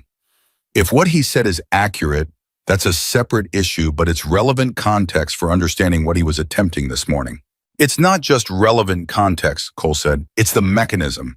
He's been engineering financial pressure on residential properties in this county to force distressed sales. What he described to Miss Whitmore was not a warning. It was a demonstration of leverage. Tate looked at Cole with the look of a man who is not surprised by the information he's being given, but is noting the precision of how it's being delivered. You've been watching Castellano. For a while, Cole confirmed. In what capacity? The capacity of private citizens who believe in the rule of law and have the resources to pay attention to people who undermine it, Cole said. Tate studied him for a moment. And the footage, the documentation, the property records you apparently have access to, is any of that going to create problems for chain of custody? None of what we provide will be obtained illicitly. All of it will be verifiable from public sources or from sources within the appropriate jurisdiction. What we can do is organize it in ways that would take your department considerably longer to assemble. Another look from Tate, long and assessing. All right, he said finally. He closed his notebook. He looked at Alora. Ms. Whitmore, I want you to know that what you've described constitutes assault in this state. It doesn't matter who the other party is, what his connections are, or what financial interests he has in this county. You have rights here, and I intend to see them treated as such. He paused. Are you and the baby physically okay? The question, the inclusion of the baby in the question, hit her somewhere she hadn't expected. Yes, she said. We're okay. Good. He stood. He handed her a card. Call me directly if anything else happens. Day or night. He went to speak to Donna. Cole watched him go. Alora looked at the card in her hand. She thought about how the morning had started, the usual rhythm, the coffee, the breakfast rush, the particular muscle memory of a shift she'd worked 100 times. She thought about the moment the bell had chimed and Victor Castellano had walked in and how she hadn't known yet what the day was going to be. She thought about the baby, about James, about the plan they'd had that no longer existed, and about the shape of the plan that was now forming around her without her having made it different people, different mechanisms, something she hadn't asked for and couldn't entirely refuse. She was not safe. Not yet. Castellano was gone from the diner, but he was not gone from the county, not gone from the financial machinery he'd built, not gone from the cold calculation she'd seen in his face. Whatever came next was still coming. She knew that with the certainty of a woman who had stopped being naive about what certain men do when they are refused. But for the first time in 11 months, she was not facing it alone. And that was something she hadn't known how much she needed until it was suddenly, unexpectedly, there. Cole sat back across from her at the table. He had his coffee, again. Someone had refilled it, she hadn't seen who. What happens now, she said. He looked at her steadily. Now we make sure you're protected. Housing, medical documentation. We make sure every wall he's been building around you gets accounted for and addressed legally one by one. That takes time, she said. Some of it will take time, he said. Some of it will happen faster than you'd expect. Why, she said. Why are you doing this? All of it. You don't know me. You don't owe me anything. Cole was quiet for a moment. No, he said. Not you specifically. She waited. He wrapped both hands around his coffee cup. He looked at something on the table that wasn't there. And then he said, I served with a man named Whitmore once. Not a long time, a few months in 2003 in and around Fallujah. He was junior to me then, just starting out. But there was a day. He stopped, pressed his lips together. There was a day when that man made a decision that cost him something. And the reason I'm sitting here right now, drinking coffee in Tennessee instead of something considerably different, is because of that decision. Alora had gone completely still. Cole looked up at her. I don't know if it's the same man, he said. Whitmore's not an uncommon name. But if it is, and I think it might be, then there's nothing I'm doing for you today that comes close to squaring what I owe. The diner sounds continued around them. The coffee maker, the clink of plates, the murmur of ordinary human life continuing in its ordinary way. Alora's hand went to the dog tags at her chest. She pressed them through the fabric of her shirt, felt their shape, their weight. Tell me his first name, she said. Her voice had gone quiet. The man you served with. Cole looked at her. James, he said. The word hung in the air between them like smoke. After a shot, James and Alora sat with it for a full 3 seconds before she could make her mouth work again. Tell me, she said. That was all. Just those 2 words, but they carried everything inside them. The 11 months of grief, the questions she'd asked the walls of her apartment at 2 a.m, the things about her husband's life that she'd known existed but had never had access to the parts of him that belonged to that world and not to her. Tell me what happened. Cole set his coffee cup down. He wasn't avoiding her eyes. He was gathering something, the right order, the right words, the care that a story like this one deserves when it's being told to the person who has the most right to hear it. We were outside Fallujah, he said. November 2003, I was a staff sergeant running a 4-man team. James was assigned to us temporarily. His unit was rotating. There was a gap. They plugged him in with us for about 6 weeks. He paused. He was 22. He looked younger. He had that way of paying attention to everything that some people have, like he was taking notes on the world and planned to refer back to them later. Alora's throat tightened. That was James. That was exactly James. We were moving through a sector that had been flagged as cleared. Cole continued. It wasn't. There was a building and we'd had bad intel. The kind of bad intel that is generated by people who are either mistaken or being paid to be mistaken. And we went in on a Thursday afternoon thinking we had a routine search ahead of us. He stopped, breathed. We didn't. She waited. There were 3 of them inside, armed position. They'd been there a while. We went in through the ground level, and I went first. I always went first. That was my position, and I cleared the first room and moved to the doorway of the second room, and I didn't see the one on the left because the angle was wrong, and I was moving too fast, and I'd been awake for 21 hours. His jaw tightened slightly. I stepped through that doorway, and the man on my left had me. He had me completely. I had no angle, no cover, no time. The math was finished. The diner moved around them. Plates clanged somewhere in the kitchen. A chair scraped. None of it touched the space they were sitting in. James came through the doorway behind me, Cole said. He wasn't supposed to. His position was to hold the entrance. That was the protocol. That was the assignment. But he didn't hold. He came through, and he came through fast and low, and he took the angle I didn't have, and the man on my left went down before he could finish what he'd started. Cole looked at the table. James took a round in the left shoulder doing so. It went through clean, nothing permanent, but he went down, and he stayed down for about 40 seconds, and I thought, he stopped. I thought he was gone. Alora's hand was pressed flat against her sternum. She could feel the dog tags underneath. He wasn't gone, Cole said. He was fine, relatively. He sat up after 40 seconds, looked at me and said, Cole made a sound that was almost a laugh, but not quite something rougher and more complicated than a laugh. He said, are you going to help me up, or are you just going to stand there looking sorry? Cole shook his head. 22 years old, bleeding through his shirt, looking at me like I was the one who needed checking on. Alora made a sound she hadn't planned to make. Not a cry, something shorter, sharper. She pressed her lips together. We got him treated, Cole said. He was back on duty in 11 days. He never mentioned it again. Not to me, not to anyone in that unit that I heard of. He didn't trade on it. He didn't hold it over me. He looked up at her. I have thought about that afternoon more times than I can count. In 23 years, I have thought about it more times than any other single moment in my life. And I never knew his last name. I knew James. I knew his face. I knew his voice. But his paperwork went back with his unit when the rotation ended, and I never he stopped. I looked, twice. Couldn't get the right thread. He never told me that story, Alora said. Her voice was steady. She was making it steady through conscious effort, the kind of effort that costs something. He wouldn't have, Cole said. That's the kind of man he was. She looked at Cole Kincaid, at the gray in his hair, the lines in his face, the marine pin on his collar, and she understood something she hadn't understood before, something that reordered the morning completely. The 6 bikers who hadn't looked like they were paying attention until the moment it was critical. The way Cole had stood up without a word passing between them.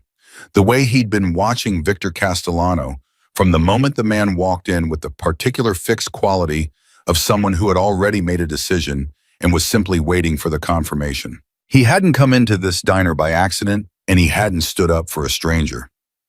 He'd stood up for James. He would have done the same thing for you, she said. I know, Cole said. That's the problem. She understood that too. The weight of a debt that a man can't repay to the person who's owed it. The way that weight transfers, the way it has to go somewhere, the way it had apparently been looking for a place to land for 23 years. Before either of them could say anything else, Ox appeared at the table with his phone again. His expression had changed, not dramatically, but in the way a face changes when information has arrived that upgrades a situation from serious to urgent. We've got a problem, Ox said. Cole looked at him. Castellano made 2 calls in the last hour, Ox said. I've got a contact monitoring his local associates. Don't ask how it's clean. And the first call was to his lawyer. The second one was to Gerald Potts. He set the phone down. Potts sent a notice to 4 of his tenants 30 minutes ago. Electronic delivery. Alora's is one of them. Alora felt the floor shift under her. What kind of notice? 30-day notice of lease non-renewal, Ox said. Standard form, but the timing is him, Cole said flatly. Yes. Alora picked up her phone from where it had been sitting on the table since before Deputy Tate arrived. She opened her email with hands that were steady because she made them be steady. It was there. Delivered 47 minutes ago. Gerald Potts Property Management 30-day notice of non-renewal, the language clinical and impersonal and absolutely devastating in its timing. 4 days after she'd been 3 days late on rent for the first time in 2 years, a late payment, she'd explained, and that Potts had said in writing was noted and forgiven, but apparently not forgotten, apparently held in reserve. He did this in the last hour, she said, while I was sitting here giving my statement to a deputy. Yes, Cole said. He can't actually enforce this while I'm protected under... She stopped, frowned. What are my protections here? I don't know. Tennessee landlord-tenant law, well enough to know what... You have protections, Cole said. And the certainty in his voice was the kind that comes from having already looked at this, from having already thought it through. Retaliatory eviction is illegal in Tennessee if you can establish the connection between a protected action and the notice. Giving a police statement this morning qualifies. He looked at Ox. We need Hendricks on the phone. Already texting him, Ox said. Who's Hendricks? Alora said. Lawyer, Cole said. He does pro bono work for veterans and their families. He's in Knoxville, but he handles cases across the state. I've already texted him your situation, the basics, and he's going to want to talk to you today. The pace of the morning, which had already been faster than anything she'd managed in months, accelerated again. She felt it the way events were compounding, each one landing before she'd finished absorbing the one before it, the way a river gets when a secondary current joins it, and suddenly the whole thing is moving at a different speed. Cole. That was one of the other bikers, the one near the door, a lean man in his 40s named Danny who had said almost nothing all morning, but who now had his phone to his ear and his eyes on the window. Castellano's car is parked on the street. He hasn't left. The diner went taut. Cole turned toward the window without hurrying. He looked out, looked back. Is he in it? Cole said. Passenger seat. One of his associates behind the wheel, just sitting. Cole absorbed this for exactly 2 seconds. All right, he said. Donna. Donna materialized. She had Alora was beginning to understand an uncanny ability to materialize at the exact moment she was needed, which was probably a function of having managed this space for so long that she'd developed a sixth sense for its temperature. He's outside, Cole said. Don't go to the window. Don't let any of your staff go to the window. Go about your morning normally. Is he going to come back in? Donna said. I don't think so, Cole said. I think he's watching. He wants to know what's happening in here, who's talking to who, what the response looks like. He paused, which means we don't give him anything useful to look at. Donna nodded and went back to running her diner. Cole looked at Alora. You have about 6 hours of shift left. 4, she said. I'm on until 2. Can you work your shift? She looked at him for a moment, thought about the 30-day notice, the 7 months of pregnancy, the ache in her cheek that was settling into something more specific and persistent, thought about what it meant, what it would signal to a man sitting in a car outside watching if she gathered her things and left. Yes, she said, I can work my shift. Something moved in Cole's face that was not quite pride, but was adjacent to it. Good, he said. Then do that. We'll be here. She stood up. She straightened her apron. She picked up her order pad. She went back to work. The next 3 hours were the most surreal of her life, and that was a high bar to clear given the year she'd had. She moved through the diner's late morning rhythm, the post-rush lull, the early lunch crowd beginning to build, and she took orders and delivered food and refilled coffee and smiled at people.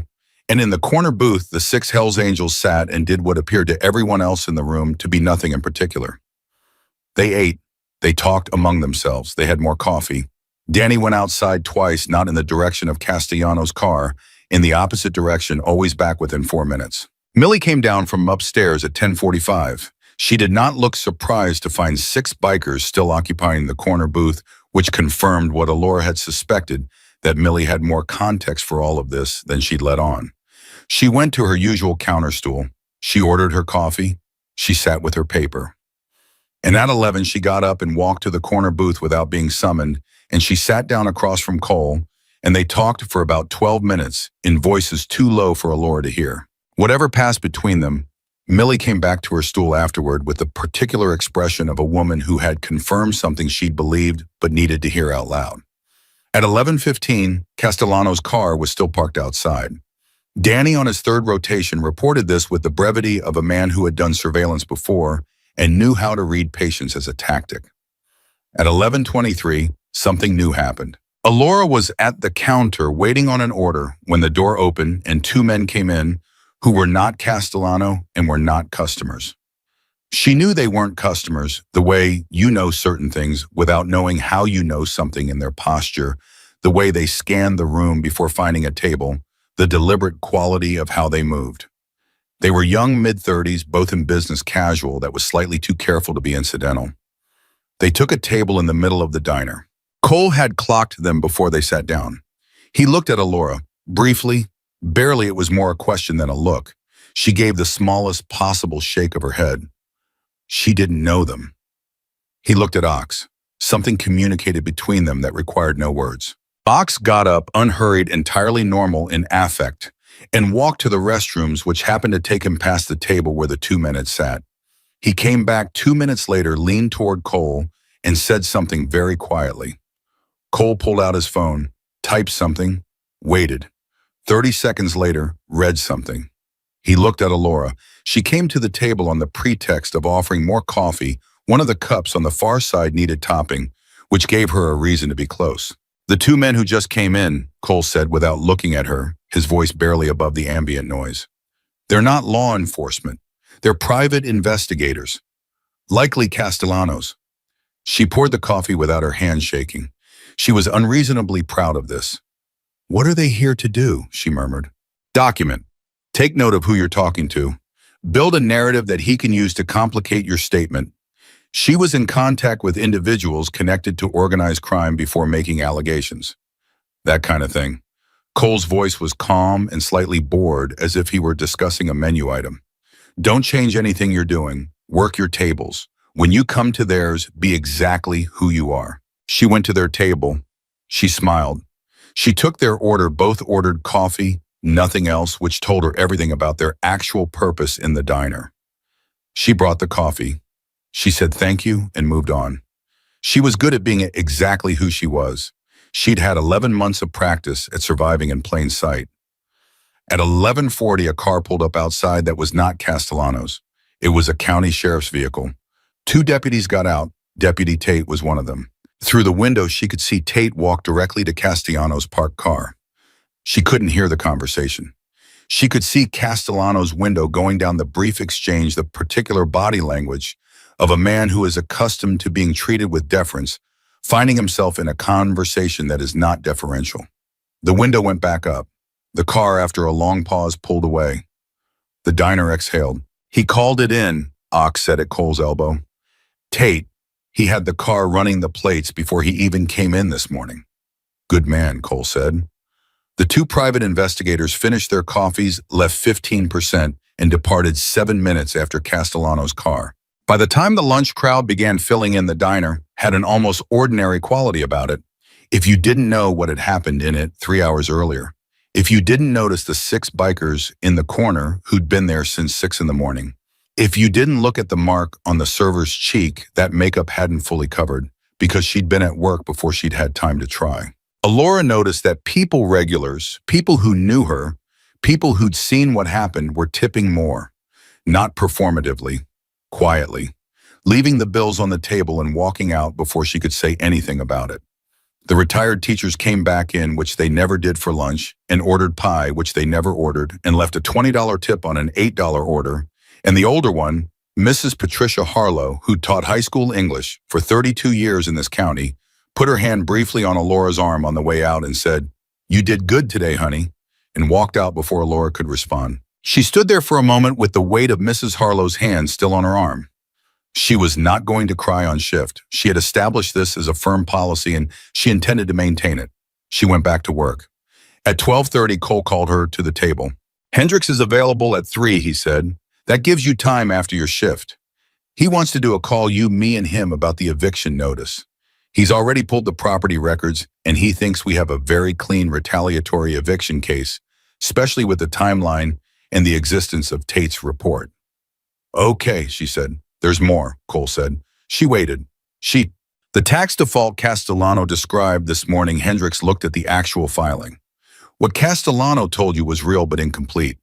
The default is genuine, but there's a redemption period that Potts hasn't yet exhausted, and the notice Potts sent you today may actually have voided his ability to use that default as justification for lease changes, because the notice itself constitutes an action against the tenancy that complicates the property's legal status. He looked at her. "What I'm telling you is that Castellano overplayed his hand this morning. He threatened you with information that he expected you wouldn't know how to parse. And in doing so, he created a chain of documentation that ties the threat to the notice, to the assault, to his ownership interest in the property, all in one morning." She processed this. "He made it worse for himself." "Significantly," Cole said. "Men like him are used to people backing down. When you told him you weren't calling him, he escalated beyond what his situation could actually support." "Because he thought I had no one," she said. "Yes," Cole said. She sat with that for a moment. The particular cruelty of it, not just the calculated pressure, but the assumption underneath it. That a pregnant widow working doubles in a small-town diner was a person who could be managed because she was alone. That her exhaustion was the same as helplessness. That her politeness was the same as compliance. "I want him held accountable," she said. "Not with heat. Flatly, clearly, the way you state a thing you mean precisely." "So do we," Cole said. "Not just for this morning," she said. "For all of it. The property manipulation, the financial engineering, the way he's been doing this to people in this county who don't have anyone sitting in the corner booth watching." She paused. "There are other people, Cole. Other tenants, other businesses, other Millies who didn't have 6 people walk through the door this morning." Cole was quiet for a moment. He looked at her with the same careful quality of attention he'd had since the beginning. The quality that was not pity, not sympathy exactly, but something more like recognition. "Yes," he said, "there are." "Then that's what this needs to be about," she said. "Not just me." Ox made a sound from where he was standing nearby. Not a word, just a sound The kind a man makes when he hears something said that confirms a judgment he'd already formed. Cole looked at her for a long moment. All right, he said, then that's what it's going to be. What happened in the next 90 minutes happened quickly and in several directions at once. Cole was on his phone more than he was off it. Ox was doing something on a laptop that had appeared from somewhere, a saddlebag she assumed that involved property records, filing dates, and a spreadsheet that was growing in ways she couldn't fully follow from her position as a working server. Danny and two of the others made 2 trips outside and came back each time with new information she received in fragments. Castellano had gone to his office in the next town over, a building he leased on the 2nd floor above a dry goods store. The same LLC that owned Gerald Potts's rental management operation had a registered interest in 3 other properties in 2 adjacent counties. The law firm that served as registered agent for Castellano's various entities had a senior partner who had twice been sanctioned by the Tennessee State Bar, once for a conflict of interest and once for something described in the public record, in language so carefully neutral that you had to read it 3 times to understand it described fraud. By 1:15 in the afternoon, Alora's shift was winding down, and the picture that had been assembled in the corner of Millie's Corner Diner was not of a local businessman with aggressive acquisition habits. It was of a multi-county operation that had been running for at least 6 years, that had forced at least 14 property sales that could be connected to financial pressure of the kind Castellano had described to her this morning, and that had been doing all of this behind a wall of LLCs and a law firm whose job was to make sure the wall never looked like what it was. Deputy Tate came back at 1:30. He sat down across from Cole, and the conversation they had lasted 22 minutes, and at the end of it, Tate's face had the specific expression of a man who has been given a map to a territory he had suspected existed, but had never been able to navigate. How long have you had this? Tate said, looking at what Ox had put together.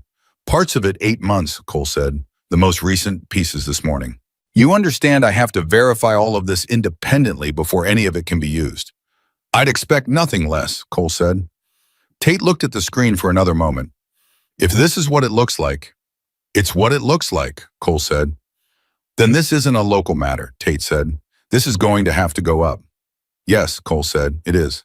Tate looked at Alora, who was sitting at the end of the table where she'd come to sit when her shift had ended 10 minutes ago, her apron off her hands wrapped around a cup of coffee that Donna had put in front of her without being asked. Miss Whitmore, Tate said, I want to be direct with you. What happened to you this morning was the most visible piece of something larger. Your statement combined with this documentation gives us a foundation to open a formal investigation that goes well beyond the assault. That investigation is going to take time. It's going to be complicated. It's possible that Castellano has enough resources to slow it down, at least initially. I know, she said. What you need to understand is that in the meantime, you are a witness in an active matter, he said, which means you have protections you may not have had this morning when you came to work. And it means I'm a target, she said. Tate didn't flinch from that. Potentially, yes. She nodded. She'd known it before he said it. She'd known it since the moment Cole had said the car was still parked outside, since the moment the 2 private investigators had come in and ordered coffee they didn't drink. What do you recommend? I recommend you not be alone, he said. Not for the next several days, minimum. She almost laughed, not with humor, with the specific, exhausted irony of a woman who had been alone for 11 months and who was now in the space of a single morning apparently not going to be. I'll manage that, she said. After Tate left, the diner was quieter. The lunch crowd had thinned. Millie was back on her stool. The corner booth had Cole and Ox and one other, the rest having cycled in and out through the afternoon. Randy was cleaning the kitchen. Donna was counting the register. Alora sat at the corner table and looked at the surface in front of her and thought about the 30-day notice sitting in her email. Thought about the apartment on Clover Street. Where the baby's room was half finished, she'd been painting it in sections on days off using the colors she and James had picked out together from a catalog before he deployed a warm yellow that they'd both agreed was the right color for a child who deserved to grow up surrounded by warmth. The crib was assembled. The small dresser was in the corner. The mobile she'd hung from the ceiling on a Saturday afternoon while listening to the radio was still spinning slightly when the heating vent blew. She was not losing that apartment. She was not letting this child come into the world without a room, without the yellow walls and the mobile and the dresser in the corner. She felt it then, not the fear, not the exhaustion, not even the grief, but something that had been underneath of them for 11 months. something she'd been keeping below the surface because she hadn't had the resources to act on it. Anger, clean, specific, fully formed anger at what had been done to her and what had been done to all the other people in this county, whose names she didn't know, but whose situations she could now imagine with perfect clarity because she'd been standing inside one all morning. She picked up her phone and called her mother. Her mother lived in Knoxville and had been calling her every 3 days since James died and had offered 70 times in 11 months to come help and had been told 70 times that Alora was fine. She answered on the second ring. "Alora, Mom," she said, "I need you to come." A pause. 3 years of Alora saying "I'm fine" had taught her mother how significant those 4 words were.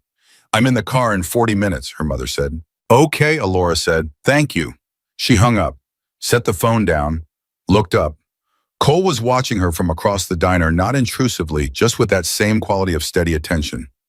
She met his eyes. Something passed between them that didn't require words, an acknowledgement, a recognition of where they were and how they'd gotten here, and what the ground felt like under all of it. She thought about James, about what James would have made of this day, of these men, of the particular shape the universe had taken when she wasn't looking. James, who had believed with the practical certainty of a man who'd seen the worst of what people could do, and the best of it in the same hour that the world had more people worth trusting in it than the alternative. James, who had walked through a doorway he wasn't supposed to walk through because a man he'd known for 6 weeks needed someone to walk through it. She thought about the child moving inside her, the rolling pressure, the reminder. She pressed her hand to her stomach. The baby shifted. "I know," she said quietly. "I know who we come from." She was so focused on that internal moment that she almost missed the sound from outside. Almost. But Kellner Creek was a small town with a particular acoustic quality in the afternoon, and the sound of tires on gravel from a vehicle moving fast down the side street was recognizable enough that she registered it half a second before Danny, who was near the window, said sharply, "Cole." Cole was already standing. The vehicle that stopped outside was not Castellano's car. It was a dark pickup, a big one, and it sat at the curb for 4 seconds, long enough for everyone in the diner who was paying attention to understand that it was deliberate before a single item was thrown from the passenger window onto the sidewalk outside Millie's front door, and then the truck gunned its engine and was gone. Danny was outside in 8 seconds. He came back in with a manila envelope. He set it on the table in front of Cole without touching the outside of it more than necessary. Cole looked at it. The front of the envelope had one word on it, handwritten in marker, "Alora." The diner was completely silent. Alora stood up and walked to the table and looked at the envelope with her name on it and understood that she had in fact miscalculated one thing this morning. She'd understood that Castellano would retaliate. She hadn't quite understood the speed. She hadn't understood that a man who had been publicly embarrassed, whose leverage had been named out loud and documented, whose car had been moved along by a deputy, would spend his afternoon not retreating, but accelerating. "Don't touch it," Cole said. "I know," she said. He called Tate. Tate arrived in 11 minutes. The envelope was photographed in place before anyone opened it. Inside were 2 documents. The first was a legal notice from Castellano's law firm, formally addressed to Millie Haddam, citing a noise ordinance complaint, a health code inquiry, and 2 zoning questions about the diner's signage and its rear storage area, all filed that afternoon with the county. Each item was individually small. Together, they were what Cole recognized immediately and named without hesitation. "He's opening a campaign," Cole said. "He can't come after her directly anymore. Not today, not with a deputy's report on file, so he's going to use the regulatory system. File complaints require responses, generate legal costs. It's slow and it's expensive, and it's designed to wear people down." "Can he do that?" Donna asked. "He can file," Cole said. "Whether the complaints have merit is a different question, and the answer to that question is almost certainly no. But responding to them isn't free." The second document was not a legal notice. It was a single sheet of paper, no letterhead, no signature. 5 sentences. Alora read it twice. Then she set it down on the table and took 2 steps back. Cole read it.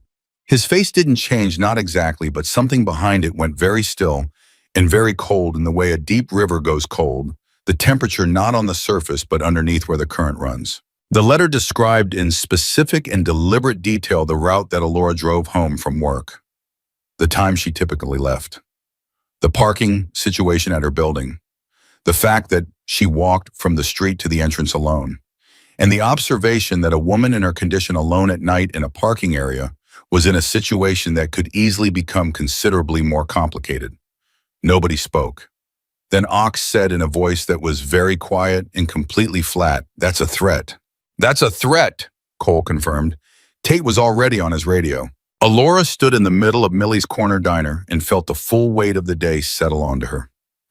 At once, the morning, the slap, the statement, the eviction notice, the private investigators, the envelope on the sidewalk, the letter that described her walk from her car to her door at night, the child who wasn't born yet and who deserved a world where this kind of letter didn't exist. And she felt it all, and she did not collapse under it. She didn't collapse because she was the woman who had gotten up every morning for 11 months and made the bed and put on the uniform and smiled at every customer and kept the tags around her neck and kept the yellow walls in process and kept the mobile spinning and kept herself moving forward through all of it. And she had not come this far by going down under the weight of things. But she was not doing this alone anymore. She turned to Cole. "What do we do?" she said.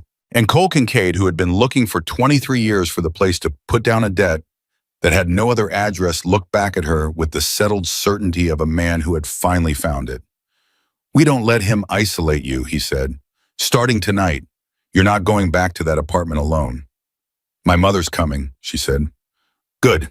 She can stay where you're going to stay." He glanced at Ox. "Hendricks has a contact," Ox said. "Safe house situation. It's a network the VA uses sometimes for families in transition. Legitimate, documented, nothing he can touch." "You set this up already," Alora said. It wasn't a question. "We started making calls when the car was still outside," Cole said. "We weren't going to wait to see what came next." She looked at him, at the weight of 23 years in his face, at the pin on his collar, at the 6 men who had walked into a diner that morning and decided without being asked to see something that needed seeing. "Cole," she said. "Yeah." "He saved your life," she said. "James saved your life, and you never got to tell him." Cole held her gaze. "No," he said. "I didn't." "Then tell me," she said. "Tell me everything. Tell me all of it. What he was like, what he said, how he moved, what he did the 6 weeks you knew him. Tell me the things I don't know yet." Her voice held steady. "Because that child is going to need to know who their father was. And you're the only person I've found who knew him in a way I didn't." Something in Cole Kincaid's face changed completely. Not broke, changed. Like a thing that had been held under pressure for a very long time was finally being permitted to surface. "I'll tell you everything I remember," he said. "Every word." Outside, Deputy Tate was on his radio calling in the threat. Somewhere across town, Victor Castellano was in an office making calculations that were about to stop adding up the way he expected. The afternoon light was shifting toward evening.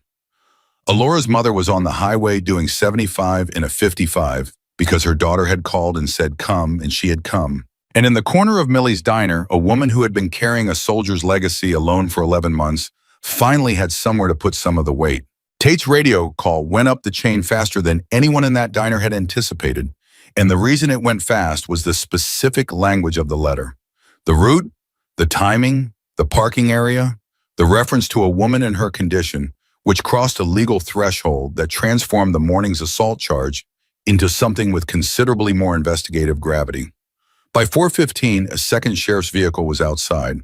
By 4:40, Tate was on a call with the county DA's office that lasted 19 minutes and ended with him standing straighter than he had when it started. Alora sat through all of it at the corner table.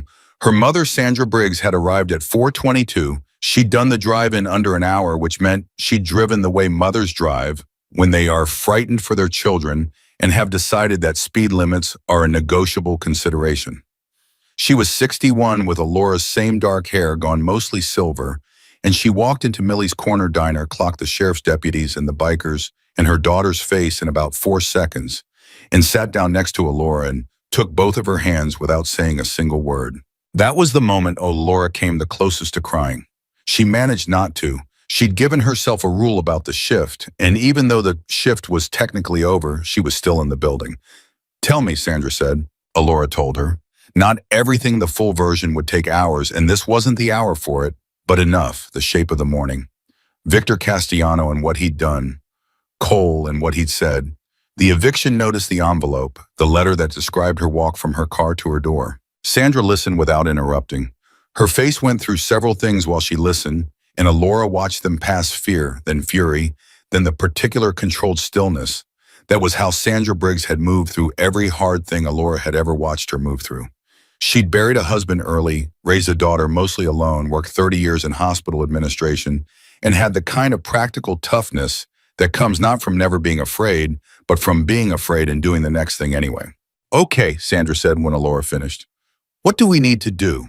It was the right question. Alora had known she was going to ask it, and the relief of it, the simple, efficient practicality of her mother's love, moved through her like something physical. "I need to not go back to the apartment tonight," Alora said. "Cole has arranged somewhere." Sandra looked at Cole across the diner. Cole, who had been watching the exchange with appropriate distance, met her eyes. Sandra studied him for a moment with the unvarnished assessment of a woman who had no time for performances. "You the one who stood up for my daughter this morning," Sandra said across the room. "Yes, ma'am," Cole said. "And you knew her husband," Sandra said. It was not a question. Alora had included that in the summary. "I did," Cole said. Sandra held his gaze for another 3 seconds. Then she nodded once with the finality of someone who has run a calculation and accepted the result. She turned back to Alora. "All right, where are we going?" Before Cole could answer, Ox appeared at the table with his laptop and turned the screen toward Alora and Sandra. "Hendrik has confirmed the location," and he said, "It's a private residence, belongs to a veteran's family, part of a network the VA uses informally for temporary housing situations. It's 30 minutes from here, in a name that has no connection to Alora's, and it has room for 2. Sandra looked at the screen. "How long?" "Until the legal situation is clarified enough that her current housing is either secured or replaced," Ox said. "Hendrix's estimate is 7 to 14 days for the eviction notice to be formally challenged and an injunction obtained. The assault charge changes the calculus on Castellano's ability to pursue anything aggressively in the interim." "What about her things?" Sandra said. "The baby's room, the furniture." "We'll arrange a time to collect what she needs," Cole said from where he was. "Not tonight. Tonight the priority is that she's somewhere he can't find and can't approach." Sandra absorbed this with the speed of someone who has spent 3 decades processing urgent information and making fast decisions on incomplete data. "Alora," she said, "is this what you want?" Alora thought about the yellow walls, the mobile, the crib, the dresser in the corner that James had picked out from a catalog on a video call, pointing at the screen with a grin and saying that that's the one, it's solid wood, it'll last longer than both of us. She thought about the apartment on Clover Street that she'd made into the closest thing to a home she'd been able to manage in 11 months of managing alone. She thought about the letter describing her walk from her car to her door. "Yes," she said, "this is what I want." At 4:50, Tate came back to the corner table. He sat down with the manner of a man who has received news and is organizing how to deliver it. "The DA's office is opening a formal investigation," he said. "The letter constitutes criminal threatening in Tennessee. It's specific, it's directed, and it's timed immediately after a documented assault on the same victim. That's not coincidental, and the DA's office is treating it as coordinated." Cole leaned forward slightly. "Are they looking at Castellano directly or through the business entities?" "Both," Tate said. "And here's what I wasn't expecting when they ran his name through the system at the state level. There are 2 prior investigations. One in Bradley County 4 years ago that was closed without charges, but the documentation from that investigation is still on file, and it's consistent with what Ox put together this morning. Same pattern: financial pressure on residential properties, regulatory harassment of businesses that didn't cooperate, witnesses who declined to testify." "Why didn't they charge him 4 years ago?" Alora said. Tate's expression was careful. "The primary witness withdrew. Officially, the reason given was personal. The investigator who handled it retired 8 months later." The table understood what that meant without it being spelled out.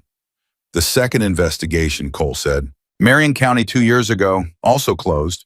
The property at the center of it sold to a Castellano-adjacent LLC 3 weeks after the investigation was discontinued." Tate paused. "The DA's office is now treating today's events as potentially the 3rd instance of a pattern. That changes what they're willing to do." Alora felt something shift in her chest, not relief exactly, not yet, but the precursor to it. The sense of a weight being redistributed moved from the place it had been pressing to somewhere larger, somewhere with more people and more structure to bear it. "What does that mean for me practically?" she said. "It means you're a protected witness in a felony investigation," Tate said. "It means the eviction notice Potts sent this afternoon is going to be flagged as potentially part of a coordinated intimidation campaign, which makes it considerably harder to enforce while the investigation is active.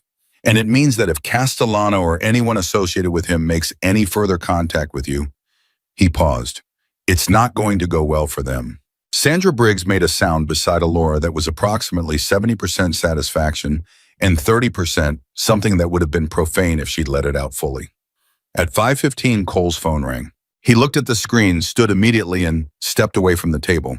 His voice was too low to hear clearly, but the quality of his body language changed, a sharpening, an alertness that was different from the controlled steadiness he'd been carrying all day. It lasted 4 minutes. When he came back, his face was doing the thing Alora had learned to read the surface calm over something moving underneath. "What?" she said. He sat down, looked at Tate first, then at Alora. "I have a contact in the county assessor's office. Not law enforcement, someone we know through other work. She's been pulling property records since I texted her this morning." He paused. "Castellano's holdings in this county are larger than what Ox found in the public filings.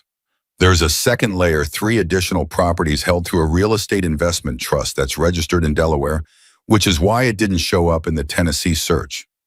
One of those properties is the building next to Millie's." Silence. "The building next to Millie's," Tate said slowly. "The one with the HVAC unit on the shared wall," Cole said. "The one that, if it were purchased and developed in a particular way, would significantly impact the diner's ability to operate noise access ventilation."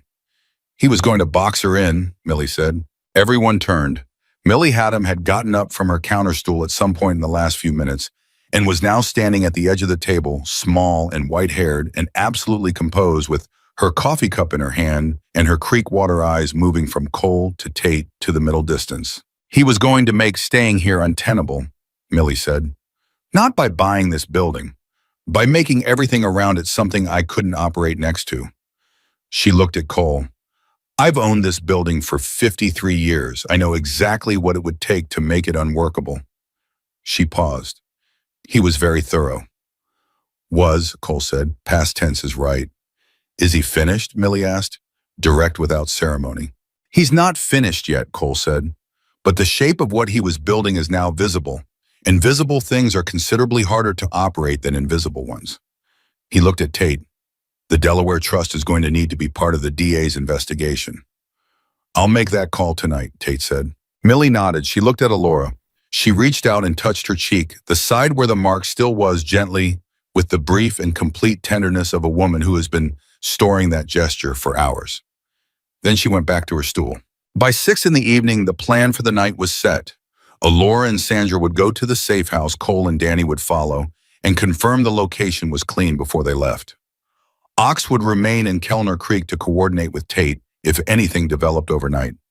Hendricks would file the challenge to the eviction notice first thing in the morning and had already sent a letter to Gerald Potts's personal email, not the property management address, his personal email, which Hendricks had obtained through means that were legal, but that Potts would find disconcerting, notifying him that the notice was being treated as retaliatory and that any further action on it would be met with a civil suit naming him personally, not his LLC. Hendricks's call with Alora had lasted 27 minutes and had covered more ground in more practical detail than any legal conversation she'd had since James died. He was 60 sharp, with a manner that was simultaneously brusque and kind, the manner of someone who has been fighting on behalf of people who needed it for long enough that he'd lost patience for anything decorative, but had never lost the reason he was doing it. "You understand that this is going to require you to be available and consistent," he'd said. "The investigation is going to ask things of you over the coming weeks.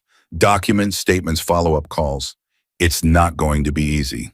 "Mr. Hendricks," she'd said, "I've been working double shifts, 7 months pregnant, to pay rent on an apartment I'm now being forced out of, while managing prenatal care on a delayed VA benefit in processing the death of my husband without any structural support. I know how to do hard things." A pause on the other end of the line. Then, yes, I can hear that. We'll get on well, Ms. Whitmore. After the call, she'd sat for a moment with the phone in her lap and thought about how different the afternoon felt from the morning. Not easier, exactly nothing about her situation had been resolved. The eviction notice still existed. The threat letter existed.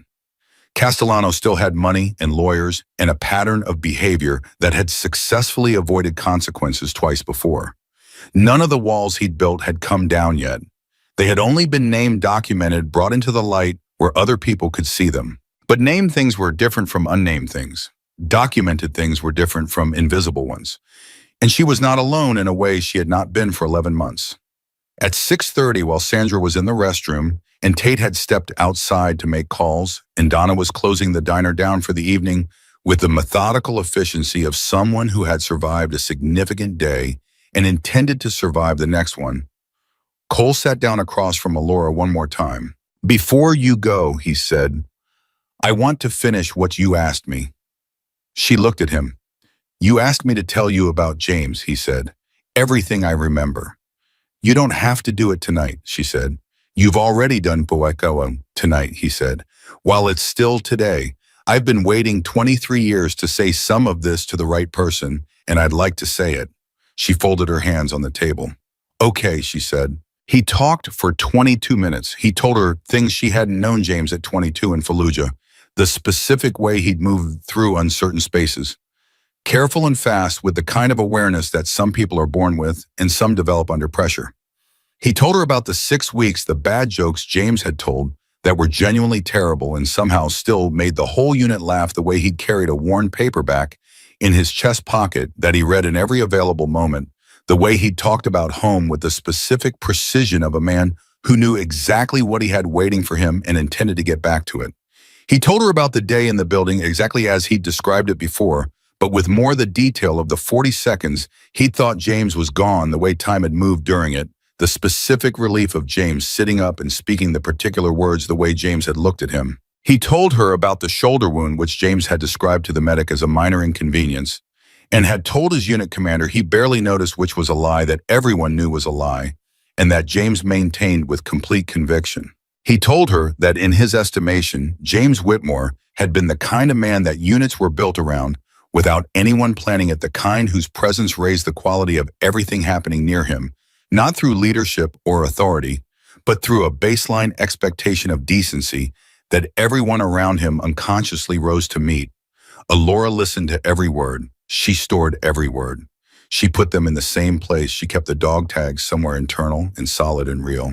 When he finished, she said, "Thank you." "Thank you," he said, "for letting me say it." She picked up the tags through her shirt, held them for a moment. "He would have liked you," she said. "He was specific about who he respected. It took him time, but once he decided that was it." She paused. "He would have decided about you in about 6 weeks, I'd say." Cole made the sound that was not quite a laugh, but was the real version of one rough, genuine, coming from somewhere that didn't get much use. "That tracks," he said. Sandra came back from the restroom, assessed the quality of the moment with the accuracy of a woman who had been reading rooms for 61 years, and sat down quietly without interrupting whatever was still in the air. The next morning arrived with the particular quality of mornings after difficult days, slightly too bright, sounds slightly too sharp, the body registering before the mind catches up that something significant has changed. Alora woke in the safe house, a clean, warm bedroom in the home of a veteran named Earl and his wife Ruth, who had made them dinner the night before and asked no questions beyond what they needed, and lay still for a moment before she remembered everything. Then she got up. She made the bed, old habit. Her phone had 12 messages, 3 from numbers she didn't recognize. She flagged them for Hendricks, 2 from Donna updating her on the diner status, 1 from Tate, 4 from Cole, 1 from Millie, which was only 4 words and was exactly what she would have expected from Millie. "You did good. Come back." She read Cole's messages in order. The first sent at 11:40 the previous night. "Ox confirmed no activity at your building or the diner overnight. Castellano's office has been dark since 7. The second at 12:15, Hendricks filed the formal response to the eviction notice. He also sent Potts' attorney a litigation hold notice for all communications between Potts and Castellano in the last 18 months. Potts called his attorney 4 times in the 2 hours after receiving it. The third at 6:40 this morning, DIA's office confirmed they're treating this as organized. They're working with the Tennessee AG's office on the Delaware Trust angle. This is bigger than this county now. The fourth sent 8 minutes ago. There's something you need to know. Call me when you're up. She called him. He answered on the first ring. Morning, huh, he said. What is it, she said. Potts called Hendricks directly this morning, Cole said. Not through his attorney himself at 7 a.m. on Hendricks's direct line. He wants to cooperate. Alora sat down on the edge of the bed. Cooperate how? He's willing to testify, Cole said, about Castellano's involvement in the property management operation, the structure of the financial arrangements, the instructions he received about specific tenants, including you. Why? Because his attorney apparently spent last night explaining to him what a litigation hold notice means for his personal financial exposure and what being the LLC manager of a property operation that forms part of a criminal conspiracy means when the conspiracy is being investigated by the state AI's office. Cole paused. Gerald Potts is many things, but apparently a man willing to take a federal adjacent charge to protect Victor Castellano is not one of them. She processed this. He's going to give them the inside of the operation. If what he told Hendricks this morning is accurate, yes. He has communications, financial records, instructions from Castellano's representatives going back 4 years. He has documentation of the tax default being engineered deliberately, of which tenants were targeted, and why of what the end goal for each property was. Cole paused again. He has your file, Alora, the one Castellano's office kept on you. When you started working at Millie's, your financial situation, your husband's death, your pregnancy, your lease terms, it goes back 8 months. The cold that moved through her at that was specific and nauseating. The understanding that she had been watched, cataloged, assessed as a resource for this man's operation for 8 months, while she'd been moving through her ordinary days, thinking of herself as invisible. The prenatal appointments she'd attended alone. The double shifts, the late rent payment that had been noted and held. All of it filed and organized by someone who saw her as a lever. He had a file on me before he walked into the diner, she said. Yes, Cole said. Yesterday wasn't opportunistic. You were selected. She stood up. She walked to the window and put her hand flat against the glass for a moment, the cool of it, the solidity, and breathed. Okay, she said. You all right? No, she said, but I will be. What does Potts's cooperation mean for the timeline?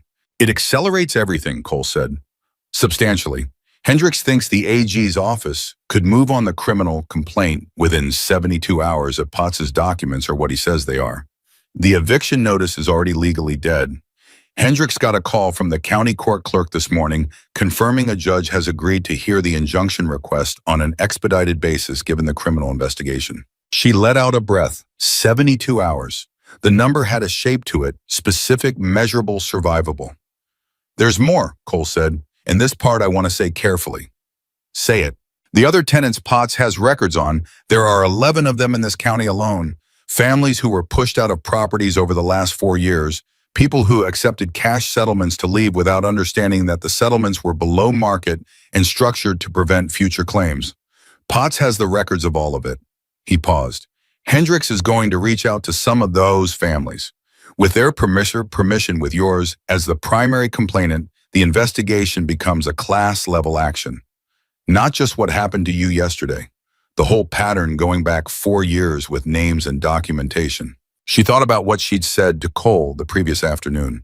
There are other people, other Millies, 11 families, 11 situations like hers, except they hadn't had 6 bikers walk in at the right moment. Do it, she said. Whatever Hendricks needs from me to make that happen, do it. I expected you'd say that, Cole said. Cole, yeah. The people Castellano pushed out of their homes, she said. Some of them, where did they go? A pause. We don't know yet. Potts may have that information, Hendricks will ask. Because if some of them ended up in worse situations, she stopped. The sentence had more weight than she could carry in one breath. If there are people who need help the way I needed help yesterday, I want to know about it. I want to do something about it. When this is over, when I'm on the other side of it. Cole was quiet for a moment. All right, he said, we'll find them. She trusted that he meant it. She trusted it the way she'd trusted very few things in the past 11 months, with the specific certainty that comes not from being told something reassuring, but from watching someone demonstrate in the actual world that their word corresponded to their actions. She went to find Sandra and tell her the morning's news. The day that followed was not dramatic in the way that the previous day had been dramatic. It was the drama of paperwork and phone calls and legal processes that move at their own pace and require patience rather than courage. Hendricks filed the injunction. The county court clerk processed it. Tate coordinated between the sheriff's office, the DEA, and the AG's contact, who turned out to be a woman named Assistant Attorney General Patricia Voss, who had been watching Castellano's name appear in adjacent cases for 2 years, and who received the morning's package of documentation with the particular intensity of someone who has been waiting for a thread to pull and has finally been handed one. Ox spent the morning organizing what Potts had provided into a format that could be handed to investigators without requiring them to build a structure from scratch.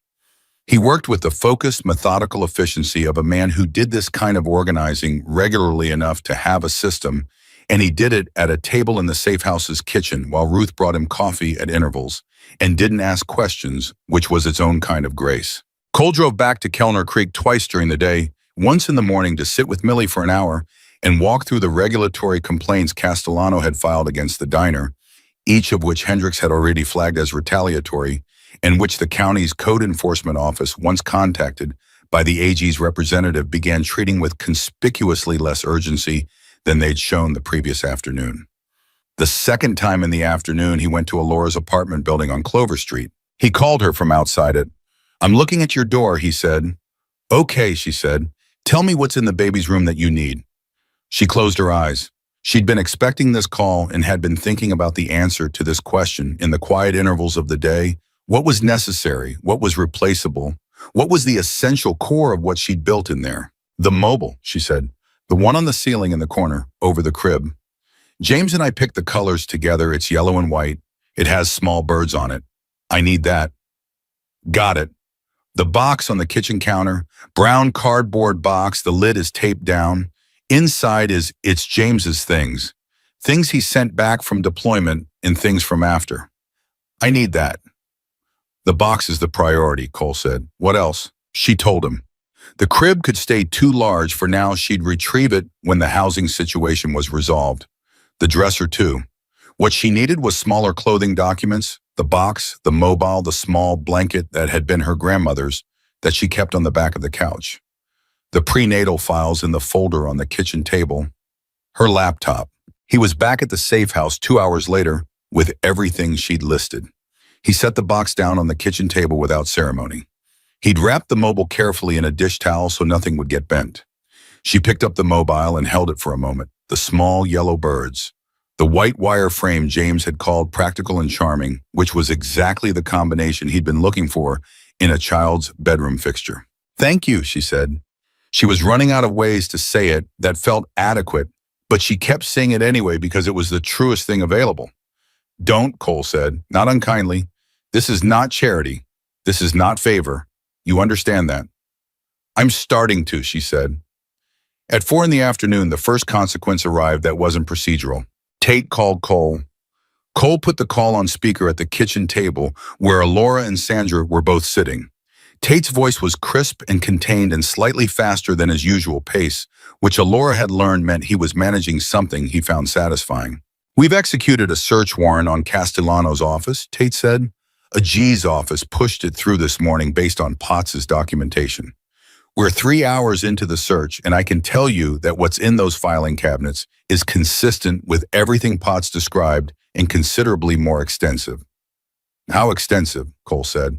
"I'm not going to give you details that could compromise the investigation," Tate said, "but I can tell you that the pattern we documented this morning is not limited to 2 prior investigations.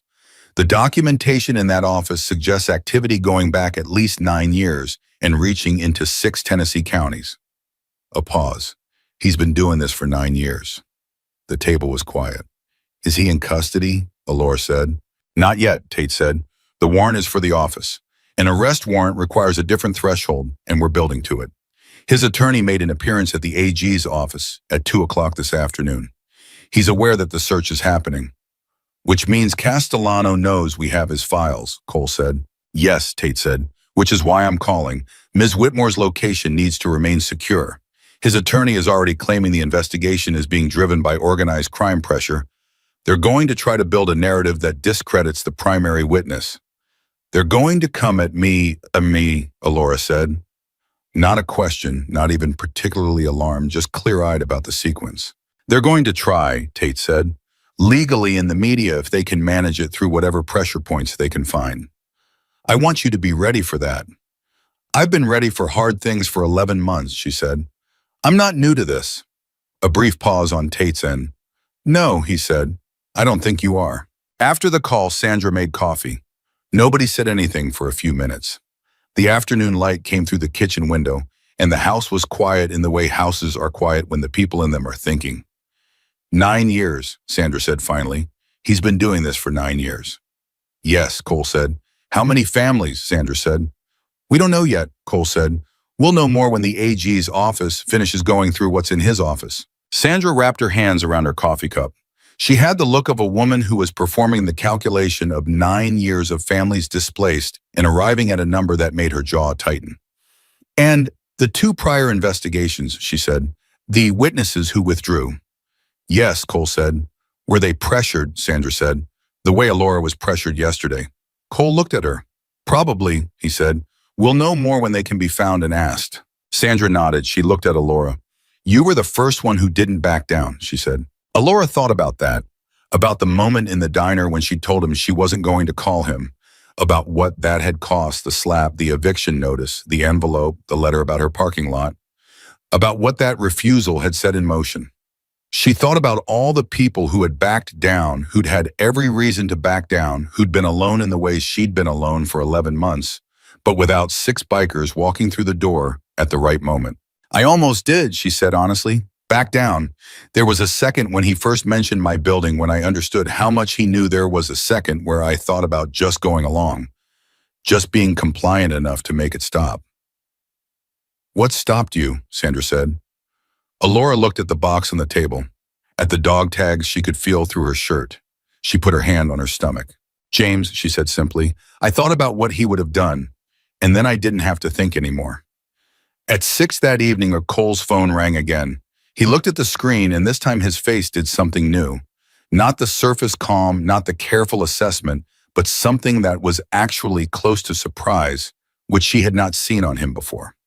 He answered, listened for 40 seconds, said when, listened again, said we'll be there, and hung up. He looked at Alora. Patricia Voss, he said, the AG's office. They want to meet with you tomorrow morning. Not at a police station, not at the AG's office, somewhere neutral. They want to discuss the broader investigation, all 6 counties, the full 9 years, everything in those files. Why me? Alora said. I'm one person in one county. Because you're the one who didn't back down, Cole said. Because your statement with the camera footage and the document trail and Potts's cooperation gives them the clearest chain of evidence they've had in 9 years of watching this man operate. He paused. And because you asked yesterday to make this about all of them, not just yourself. She looked at him. The weight of it, of what tomorrow meant, what the next weeks would require, what it would cost to be the person at the center of a 9-county investigation while 7 months pregnant and freshly evicted and still learning how to carry a grief she'd never had the space to put down properly. She felt all of it. She didn't flinch from it. Okay, she said. Tell me what time. Cole almost smiled. 8 a.m. Sandra stood up, refilled everyone's coffee without asking, and sat back down with the practicality of a woman who understood that big moments required the same small maintenance as ordinary ones. Then we go to bed at a reasonable hour, Sandra said, and we eat a proper dinner first, and tomorrow you go tell those people everything. Alora looked at her mother, at Cole, at the box on the table and the mobile wrapped carefully in a dish towel and the coffee her mother had made, and the room they were sitting in that belonged to a veteran named Earl, who had opened his home because someone had once opened a door for him. She thought about James walking through the doorway he wasn't supposed to walk through. She thought about what it gave. She thought about the child turning slowly inside her patient and present, waiting for the world that was being built around it by people who had decided it mattered. "Okay, Mom," she said, "let's eat." The meeting with Patricia Voss lasted 3 hours and 40 minutes, and by the end of it, Alora's back was aching, and her coffee had gone cold twice, and the Assistant Attorney General had filled 14 pages of a legal pad with notes in handwriting so small and dense that it looked like a language only she could read. They met at a conference room in the public library in the next town over, neutral ground, as promised, with no sheriff's vehicles outside and no obvious law enforcement presence, because Voss was thorough enough to understand that the appearance of coercion would give Castellano's attorneys something to work with. Cole was there. Hendricks drove up from Knoxville and arrived 7 minutes before the meeting started, slightly out of breath with a leather briefcase that looked like it had been through more courtrooms than most judges. Sandra sat in the corner with a cup of tea and said nothing and missed nothing. Alora talked for the first hour and a half without stopping, except to answer specific questions. She told it the way she'd told it to Tate, plainly, precisely, without performance. But this time she told all of it, including the months before yesterday. The things she hadn't connected until yesterday connected them for her. The rent increase in January. The way Gerald Potts had started becoming harder to reach after Castellano's company absorbed his management contract. The single conversation she'd had with the neighbor, Mrs. Elaine Dupree, who'd moved out of the Clover Street building in February, citing vague personal reasons that Alora now understood were not personal at all. When she mentioned Mrs. Dupree, Voss looked up from her notepad. "Elaine Dupree," she said, "of 14B Clover Street." "Yes," Alora said. "Do you know her?" "Her name is in Potts's documentation," Voss said. "She received a cash settlement in February. $1,200 to vacate without contest." Voss paused. The unit she left rented 2 weeks later for $400 more per month than she'd been paying. Alora thought about Elaine Dupree, who had been 67 and had lived in that building for 11 years and who had stopped to talk to Alora in the hallway one afternoon in January and said quietly that she was thinking about moving closer to her daughter, that the building didn't feel the same as it used to, that she didn't know how to explain it, but that something had changed. Alora had thought she meant the ownership transition. She had meant something more specific and more deliberate. "Where is she now?" Alora said. "With her daughter in Memphis," Voss said, which, as it turns out, was not her preference but her only available option. She looked at Alora over the top of her notepad. "She's on my list to contact this week." The second hour covered the documentation Ox's property analysis. Potts's files, the Delaware trust structure, the 9 years of patterns that Voss had been assembling from fragments and could now for the first time see whole. Hendricks walked her through the legal architecture of the retaliatory eviction claim and the assault charge and the criminal threatening charge with the efficiency of a man who had spent 40 years turning injustice into language that courts could act on. Voss listened and asked precise questions and wrote and wrote and wrote. At the 2-hour mark, she set her pen down.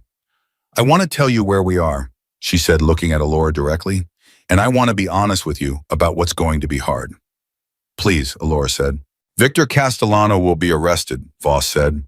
"I can't give you a date, but the evidence we have from his office, combined with Potts's cooperation and your documented case, meets the threshold for criminal charges on multiple counts: criminal threatening assault, organized fraud, and what the statutes call unlawful property acquisition through coercion, which carries significant sentencing weight in this state." She paused. "His attorneys are already building a defense. They will attempt to characterize the investigation as politically motivated. They will attempt to discredit Potts as a cooperating witness with personal liability. And they will. I am telling you this directly so you are not surprised. Attempt to build a narrative around your connection to Cole and the other men who were present yesterday, implying that the events of that morning were staged or provoked." Alora looked at her steadily. "They're going to say I was planted there. They're going to try," Voss said, "which is why the camera footage is as important as it is. Your employment at Millie's goes back 3 years. The bikers' presence was incidental to their route. The timeline is documented and unambiguous." She picked up her pen again. "They will try. They will not succeed. But I want you to know it's coming so that when it arrives, you're not destabilized by it." "I won't be," Alora said. Voss looked at her for a moment. Then she made a small sound, not quite a laugh, something warmer and more tired than a laugh, and said, "No, I don't think you will be." Cole, who had been quiet through most of the meeting, said from his end of the table, "The other families. The 11 in this county, however many in the other 5. What's the process for getting them into the investigation? Hendricks and I will coordinate on that, Voss said. We'll need to locate and contact each of them, establish their willingness to participate, and assess what documentation exists for each case. She looked at Alora. That process is going to move more slowly than your individual case. I want to be honest about that. I know, Alora said, but it needs to happen. It will happen, Voss said. And she said it in the flat, factual tone of a woman who had been building cases for 22 years and understood the difference between a promise and a statement of intent and intended this to be both. They broke up at 11:40. In the parking lot afterward, with the November air sharp enough to see breath, Hendricks shook Alora's hand with both of his and said, "You did very well in there. You gave her everything she needed and nothing she didn't, and that is a skill most people never develop." He paused. "I've been doing this work for 40 years. The cases that win are not always the ones with the most evidence. They're the ones where the primary witness is completely, clearly, unmistakably credible." He looked at her. "You are the most credible primary witness I have had in recent memory." She thanked him.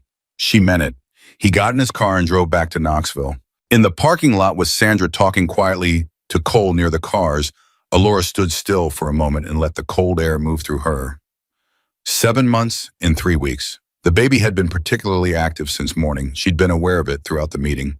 The rolling pressure that was somehow both reassuring and comic, the child participating in its own way in the most consequential morning of its mother's life. She pressed her hand to her side where the movement was strongest. "I know," she said quietly. "We did okay." The 10 days that followed were not easy, but they had the quality of difficulty that is survivable because it has direction. Every hard thing had a next step, and the next step had a person responsible for it, and the people responsible were doing their jobs.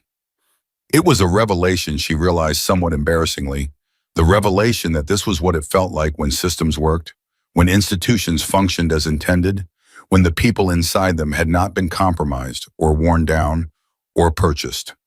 She had spent 11 months fighting systems that moved at their own pace regardless of her needs. Now she was inside one that was moving because people with authority were pushing it. The eviction notice was invalidated on day 3. The county court judge who heard Hendricks's injunction request took 11 minutes to grant it and used the word egregious to describe the timing of the notice relative to the police report, which Hendricks later told Alora was not a word judges use casually in written rulings. Gerald Potts, upon receiving notice of the injunction, fired his attorney and hired a different one, a woman from Nashville who specialized in cooperation agreements, which told everyone involved everything they needed to know about how Potts was calculating his options. On day 5, Victor Castellano's attorneys filed a motion in the county court to have the eviction case transferred to a different jurisdiction, citing bias in the local judiciary. The motion was denied in 48 hours. His attorneys then released a statement to 2 regional news outlets characterizing the investigation as a coordinated campaign of harassment by criminal elements against a legitimate businessman, which was the narrative Voss had warned Alora was coming and which landed in the regional news cycle with about a quarter of the impact Castellano had apparently expected, because someone Alora was fairly certain it was Ox, though she never asked directly, had provided those same news outlets with the property records, the timeline, and a summary of the Delaware trust structure on the same day the statement was released. So the first story about the legitimate businessman ran alongside a second story about a 9-county property fraud investigation. And the juxtaposition did the work that any editorial comment would have done less effectively. On day 7, Alora moved back into her apartment on Clover Street. Not because it was ideal, the legal situation around the building's ownership was still being untangled, and Hendricks had made clear that the longer-term resolution might involve a different address. But because the injunction protected her tenancy, because her medical files and her routine and her prenatal appointments and the yellow walls were there, and because going back was an act of refusal that felt important. Victor Castellano had tried to remove her from her home. She was going back to her home. Cole drove her. She didn't ask him to. He offered briefly in the way he offered things without elaboration or pressure, and she accepted. They carried things up in 2 trips. He carried the box, which he handled with the same careful deliberateness he'd brought to everything. She carried the mobile still wrapped in the dish towel.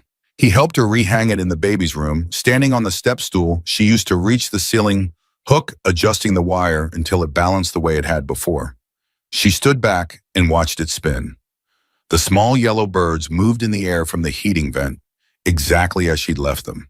Good, she said. Cole stepped down from the stool. He looked at the mobile for a moment, then around the room, the yellow walls, the crib, the dresser James had chosen from a catalog on a video call, and his face held something she recognized as a man looking at a thing that matters and knowing it. He would have been proud of this room, Cole said. He picked the dresser, she said. Of course he did. She laughed. It surprised her, the real unguarded quality of it, the way it came from somewhere uncomplicated. She hadn't laughed like that in a long time. She noticed the noticing of it. On day 9, Victor Castellano was arrested. She heard it from Cole, who called her at 7:40 in the morning while she was eating breakfast, which her mother had made before driving back to Knoxville the day before, with the specific, satisfied reluctance of a woman who was certain her daughter was all right and still wished she could stay. It happened at 6 this morning, Cole said. His home address. 2 AGs, investigators, and 2 sheriff's deputies. He was in custody by 6:15. She set down her fork. How many charges? 7 counts, Cole said. Assault, criminal, threatening organized fraud. 2 counts of unlawful property acquisition through coercion. 1 count related to the structure of the Delaware Trust. And 1 count connected to the Bradley County investigation 4 years ago. Voss found a witness from that case who's now willing to testify. She sat with that for a moment. 7 counts. The Bradley County witness, someone who had backed down before, who had watched 4 years pass, who had apparently found something in the news of this investigation that made it possible to come forward. The witness from Bradley County, she said. Who told them about the investigation? The news coverage, Cole said. The second story, the one that ran alongside Castellano's statement. She thought about Ox, who she'd never asked. She thought about information placed in the right hands at the right moment. She thought about the machinery of accountability, how it required not just the formal apparatus of law, but the informal apparatus of people paying attention and acting on what they saw. Is he going to make bail? She said. His attorneys filed the application this morning, Cole said. Voss is opposing it. Given the flight risk assessment and the multi-county nature of the charges, she thinks she can hold him. A pause. I want to be honest with you, he may make bail regardless. Men with his resources usually find a way. But if he does, the conditions are going to include a no-contact order and geographic restrictions, and he'll be under the kind of scrutiny that makes it very hard to operate the way he has been. Okay, she said. That's okay. You sound calm, Cole said. I am calm, she said. And it was true, which surprised her slightly. She'd expected this moment to feel more bigger, more cathartic, more like the ending of something. Instead, it felt like a step in a sequence, significant and real, but not the end of the story. The end of the story was not Castellano's arrest. The end of the story was Elaine Dupree in Memphis and the 11 families in the 6 counties and the 9 years of people who had been moved like pieces on a board they hadn't known they were on. Cole, she said. Yeah. The other families, she said. Voss said it would be slower. Have there been any contacts made yet? Hendricks reached 3 of them yesterday, Cole said. 2 are willing to participate. The 3rd needs more time. One of the 3, a couple named Garrett, had a house in the next county over, sold it in 2022, under pressure for $30,000 below market. They've been renting since then and paying more per month than their mortgage would have been. He paused. They're coming forward. She closed her eyes for a moment. The Garretts, a couple she'd never met in a county she'd never lived in, who had been moved out of their home 2 years ago by the same machinery that had tried to move her out of hers, and who were now coming forward because she hadn't backed down in a diner on a Thursday morning. Good, she said. That's good. 3 weeks after the morning in Millie's Corner Diner, Alora Whitmore went into labor at 4:17 in the afternoon on a Wednesday in the apartment on Clover Street, with her mother on the phone telling her to breathe and a hospital bag she'd packed 2 weeks early because she was a woman who believed in being ready. The labor lasted 11 hours. She had 2 people in the room with her for the parts that mattered to her mother, who held her hand through the final hours with the steady, wordless persistence that only mothers can provide, and a labor nurse named Cheryl who had been doing this for 26 years and who talked to Laura through the hard sections with the calm authority of someone who has accompanied more people through the worst and best of themselves than she could count. She did not think about Victor Castellano. She did not think about eviction notices or Delaware trusts or the AG's office or depositions or any of the complicated machinery that was still turning in the background of her life. She thought about James. She talked to him quietly in the spaces between the hardest moments in the way she'd learned to talk to him over 11 months of talking to absence. She told him she had it. She told him she was okay. She told him the room was yellow, the dresser was solid wood, the mobile was spinning. She told him he would have been extraordinary at this. At 3:41 in the morning, a boy was born. 7 pounds, 4 ounces, lungs that made their presence emphatically known. Dark hair, which surprised her and then didn't because James had dark hair, and she should have expected it. The nurse put him on her chest and he stopped crying almost immediately and opened his eyes unfocused, new-taking in a world he had no framework for yet. And Alora looked at him and felt something she did not have adequate words for, something that was made of grief and love and fury and hope in proportions that no sentence could accurately carry. "Hi," she said. "Hi, baby. I'm your mom." He blinked. "Your dad was the best man I ever knew," she said. "You're going to hear a lot about him. I'm going to make sure of it." Her mother, who had been doing very well up to this point, did not do very well for the next several minutes. That was all right. Some things earn their tears. She named him James Cole Whitmore. She had decided on this name 6 days earlier, quietly, without consulting anyone. She'd thought about it for a long time, not the James part that had never been a question that had been decided before he was born in any framework she'd ever imagined for the future. The Cole part had been slower. It wasn't gratitude exactly. Gratitude was too transactional a word for what she was trying to honor. It was something more like acknowledgement, the understanding that some connections are not accidental, that some people show up at the exact intersection of debt and need and timing because the universe on its better days has a kind of structure to it that looks like coincidence, only if you don't stand back far enough to see the whole shape. Cole Kincaid had stood in a doorway for 23 years with a debt he couldn't pay to the man who'd saved his life. The universe had sent him to a diner in Kellner Creek, Tennessee on a Thursday morning and given him a way to pay it. That was worth a name. She told Cole by text the morning after the birth. Short because she was exhausted and because some things don't need many words. "He's here, 7 pounds, 4 ounces. His name is James Cole Whitmore. I thought you should know first." His response came 4 minutes later. 3 words. "Thank you, Alora." She read those 3 words and set the phone down and looked at the baby in the bassinet beside her bed, sleeping with the total uncomplicated commitment that only very new people can manage. "You have good people in your corner already," she told him. "More than you know." Castellano's bail was denied.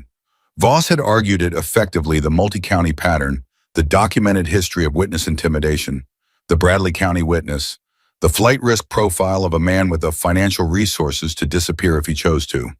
The judge agreed with language that Hendricks described as unusually pointed for a bail denial, which in legal terms meant the judge was saying what he thought of the defendant without saying it directly. The preliminary hearing was set for January.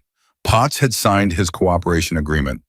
The Garretts and the second family from Hendricks's contacts had retained attorneys of their own coordinated through the same network that had connected Alora to Hendricks, and their documentation was being integrated into what Voss's office was now treating as a consolidated multi-county case.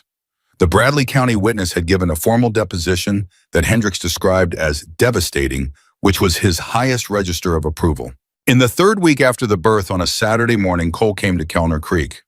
Not for anything legal, not for strategy or documentation or coordination with the AG's office.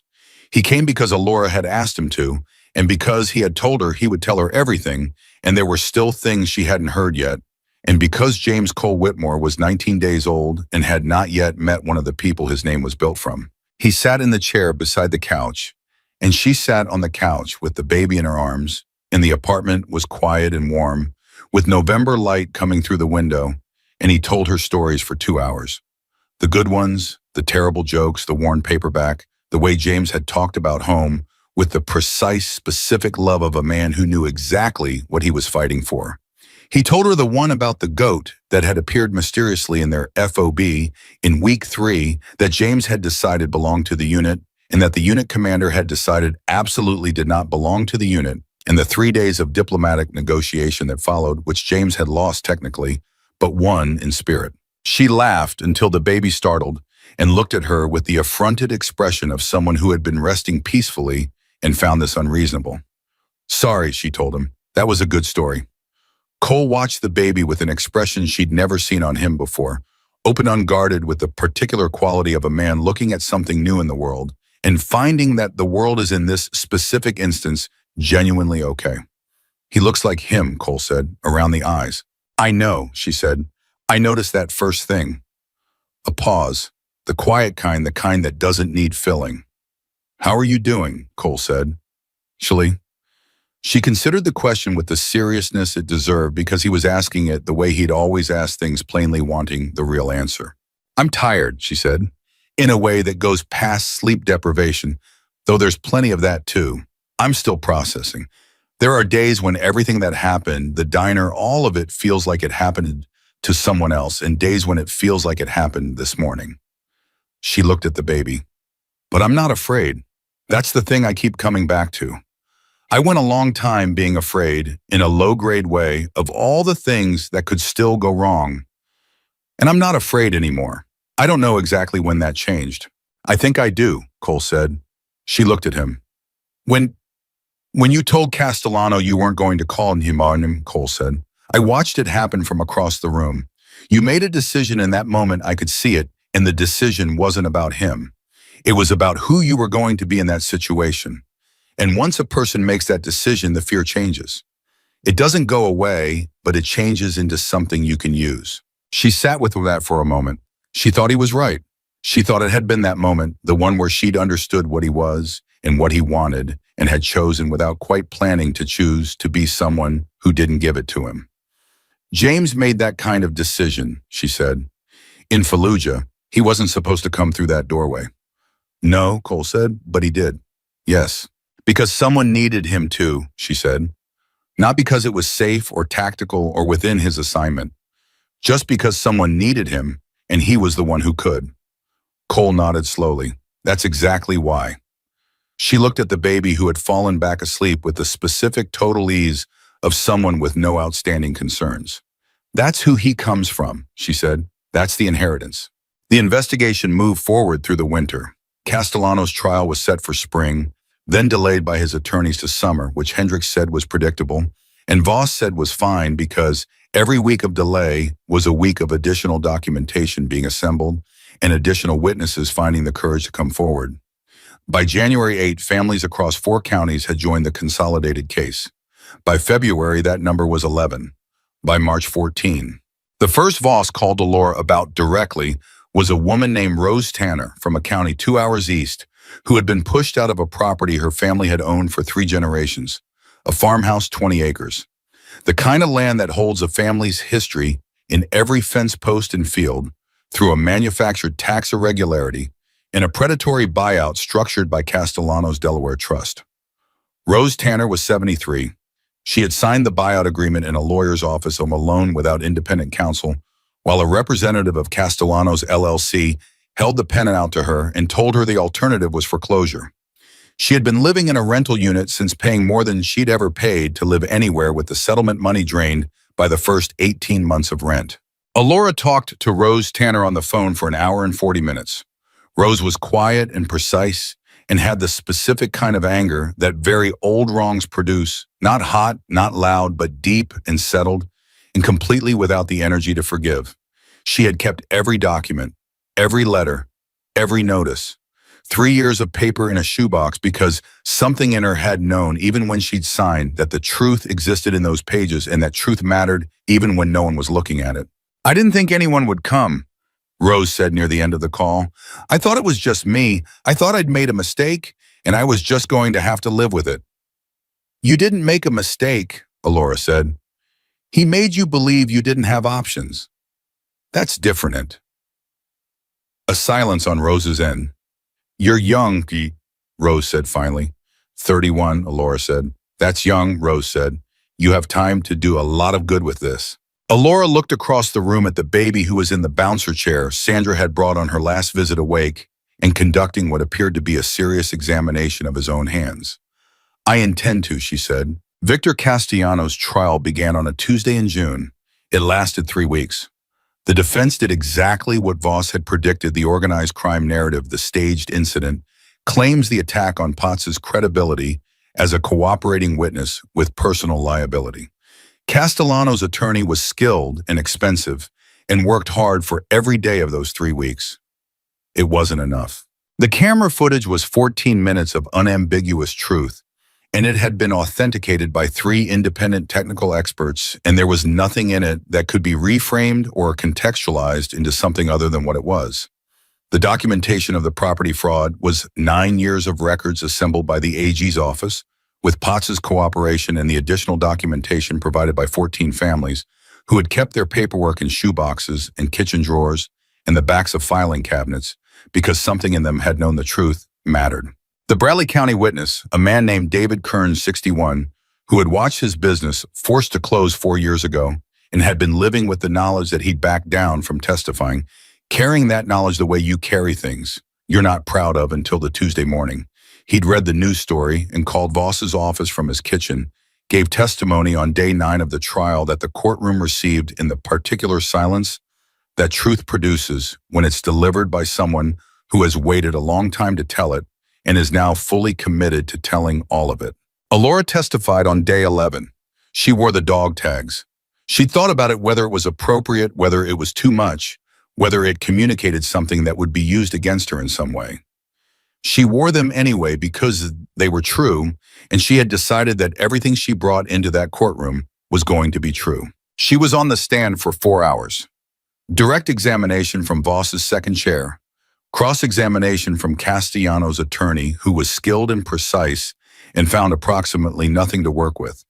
She answered every question in the same register. She'd always answered difficult questions, plainly, precisely, without performance, with the complete and total credibility that Hendricks had identified in the library conference room 7 months ago. She looked at Castellano once during the cross-examination when his attorney was implying that the events of that morning had been coordinated.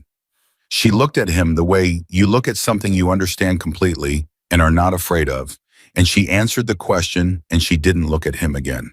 The jury deliberated for 6 hours. Guilty on 6 of 7 counts. The 7th, the most technical of the fraud counts related to a specific filing in the Delaware Trust, was a hung count that Voss's office said they would retry, and that Hendricks said the guilty verdicts on the 6 remaining counts made largely academic in terms of sentencing. Victor Castellano was sentenced 14 weeks later to 19 years in federal prison, reduced through the mechanics of sentencing guidelines to an effective minimum of 12 years before parole eligibility, but with conditions that Voss described as designed to make early parole as difficult as legally achievable. Alora heard the sentencing from Hendricks on a phone call standing in the kitchen of the apartment on Clover Street, watching her son sit in his bouncer and investigate a plastic ring with the focused intensity of a person encountering a significant object for the first time. She thanked Hendricks. She set the phone down. She picked up James Cole Whitmore from the bouncer and held him against her shoulder and stood in the apartment on Clover Street that she had not been evicted from, in the life that had not been taken from her, and she let herself feel the full weight of everything that had happened and everything that hadn't happened and everything that was still ahead. Millie's Corner Diner held a small gathering that evening. Not a celebration exactly. Millie didn't hold with the concept of celebrating consequences as though they were victories, since consequences were simply what happened when truth was brought to bear on power, which was the minimum the world owed to everyone in it. But she opened the diner after closing and made biscuits, and there was coffee, and there were people who had earned the right to be in the same room together with the knowledge of what they'd done. Cole was there, Ox and Danny and the others, Tate, Donna, who cried briefly and managed it with efficiency. Hendricks drove up from Knoxville again, this time without the briefcase. Sandra came down from Knoxville for the second time in a week, which she described as a coincidence of scheduling and which fooled no one.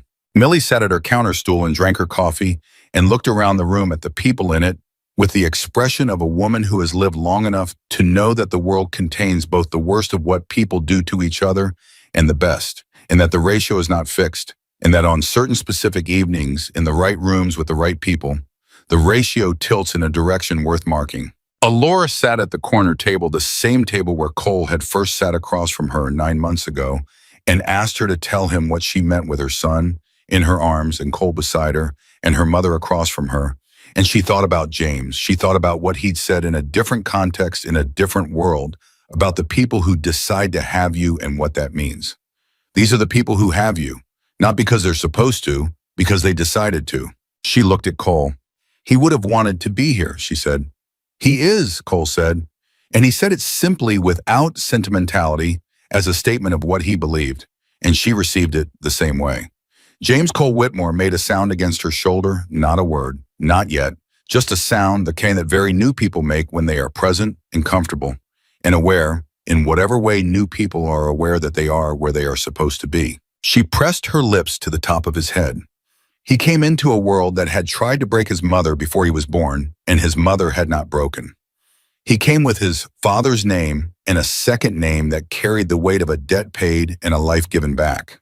He came into a room full of people who had decided not because they were supposed to, but because they chose to, that his family was worth protecting. A Marine walked through a doorway in Fallujah to save a man's life. 23 years later, that man walked across a diner floor to save the Marine's family. And the child born from that chain of choices came into the world held by people who understood that some debts are not transactional. They are permanent, they are transferred, they move through time in ways that cannot be predicted or planned, and they always find their way home. James Cole Whitmore was that homecoming, and he would spend his whole life growing into the legacy that had built the room around him, a room made of honor of chosen family, of the stubborn, unbreakable insistence that the right thing is always worth doing, even when the cost is real, even when no one is watching, even when the only reason to do it is that it is simply completely and undeniably right. That was his inheritance, and it was more than enough.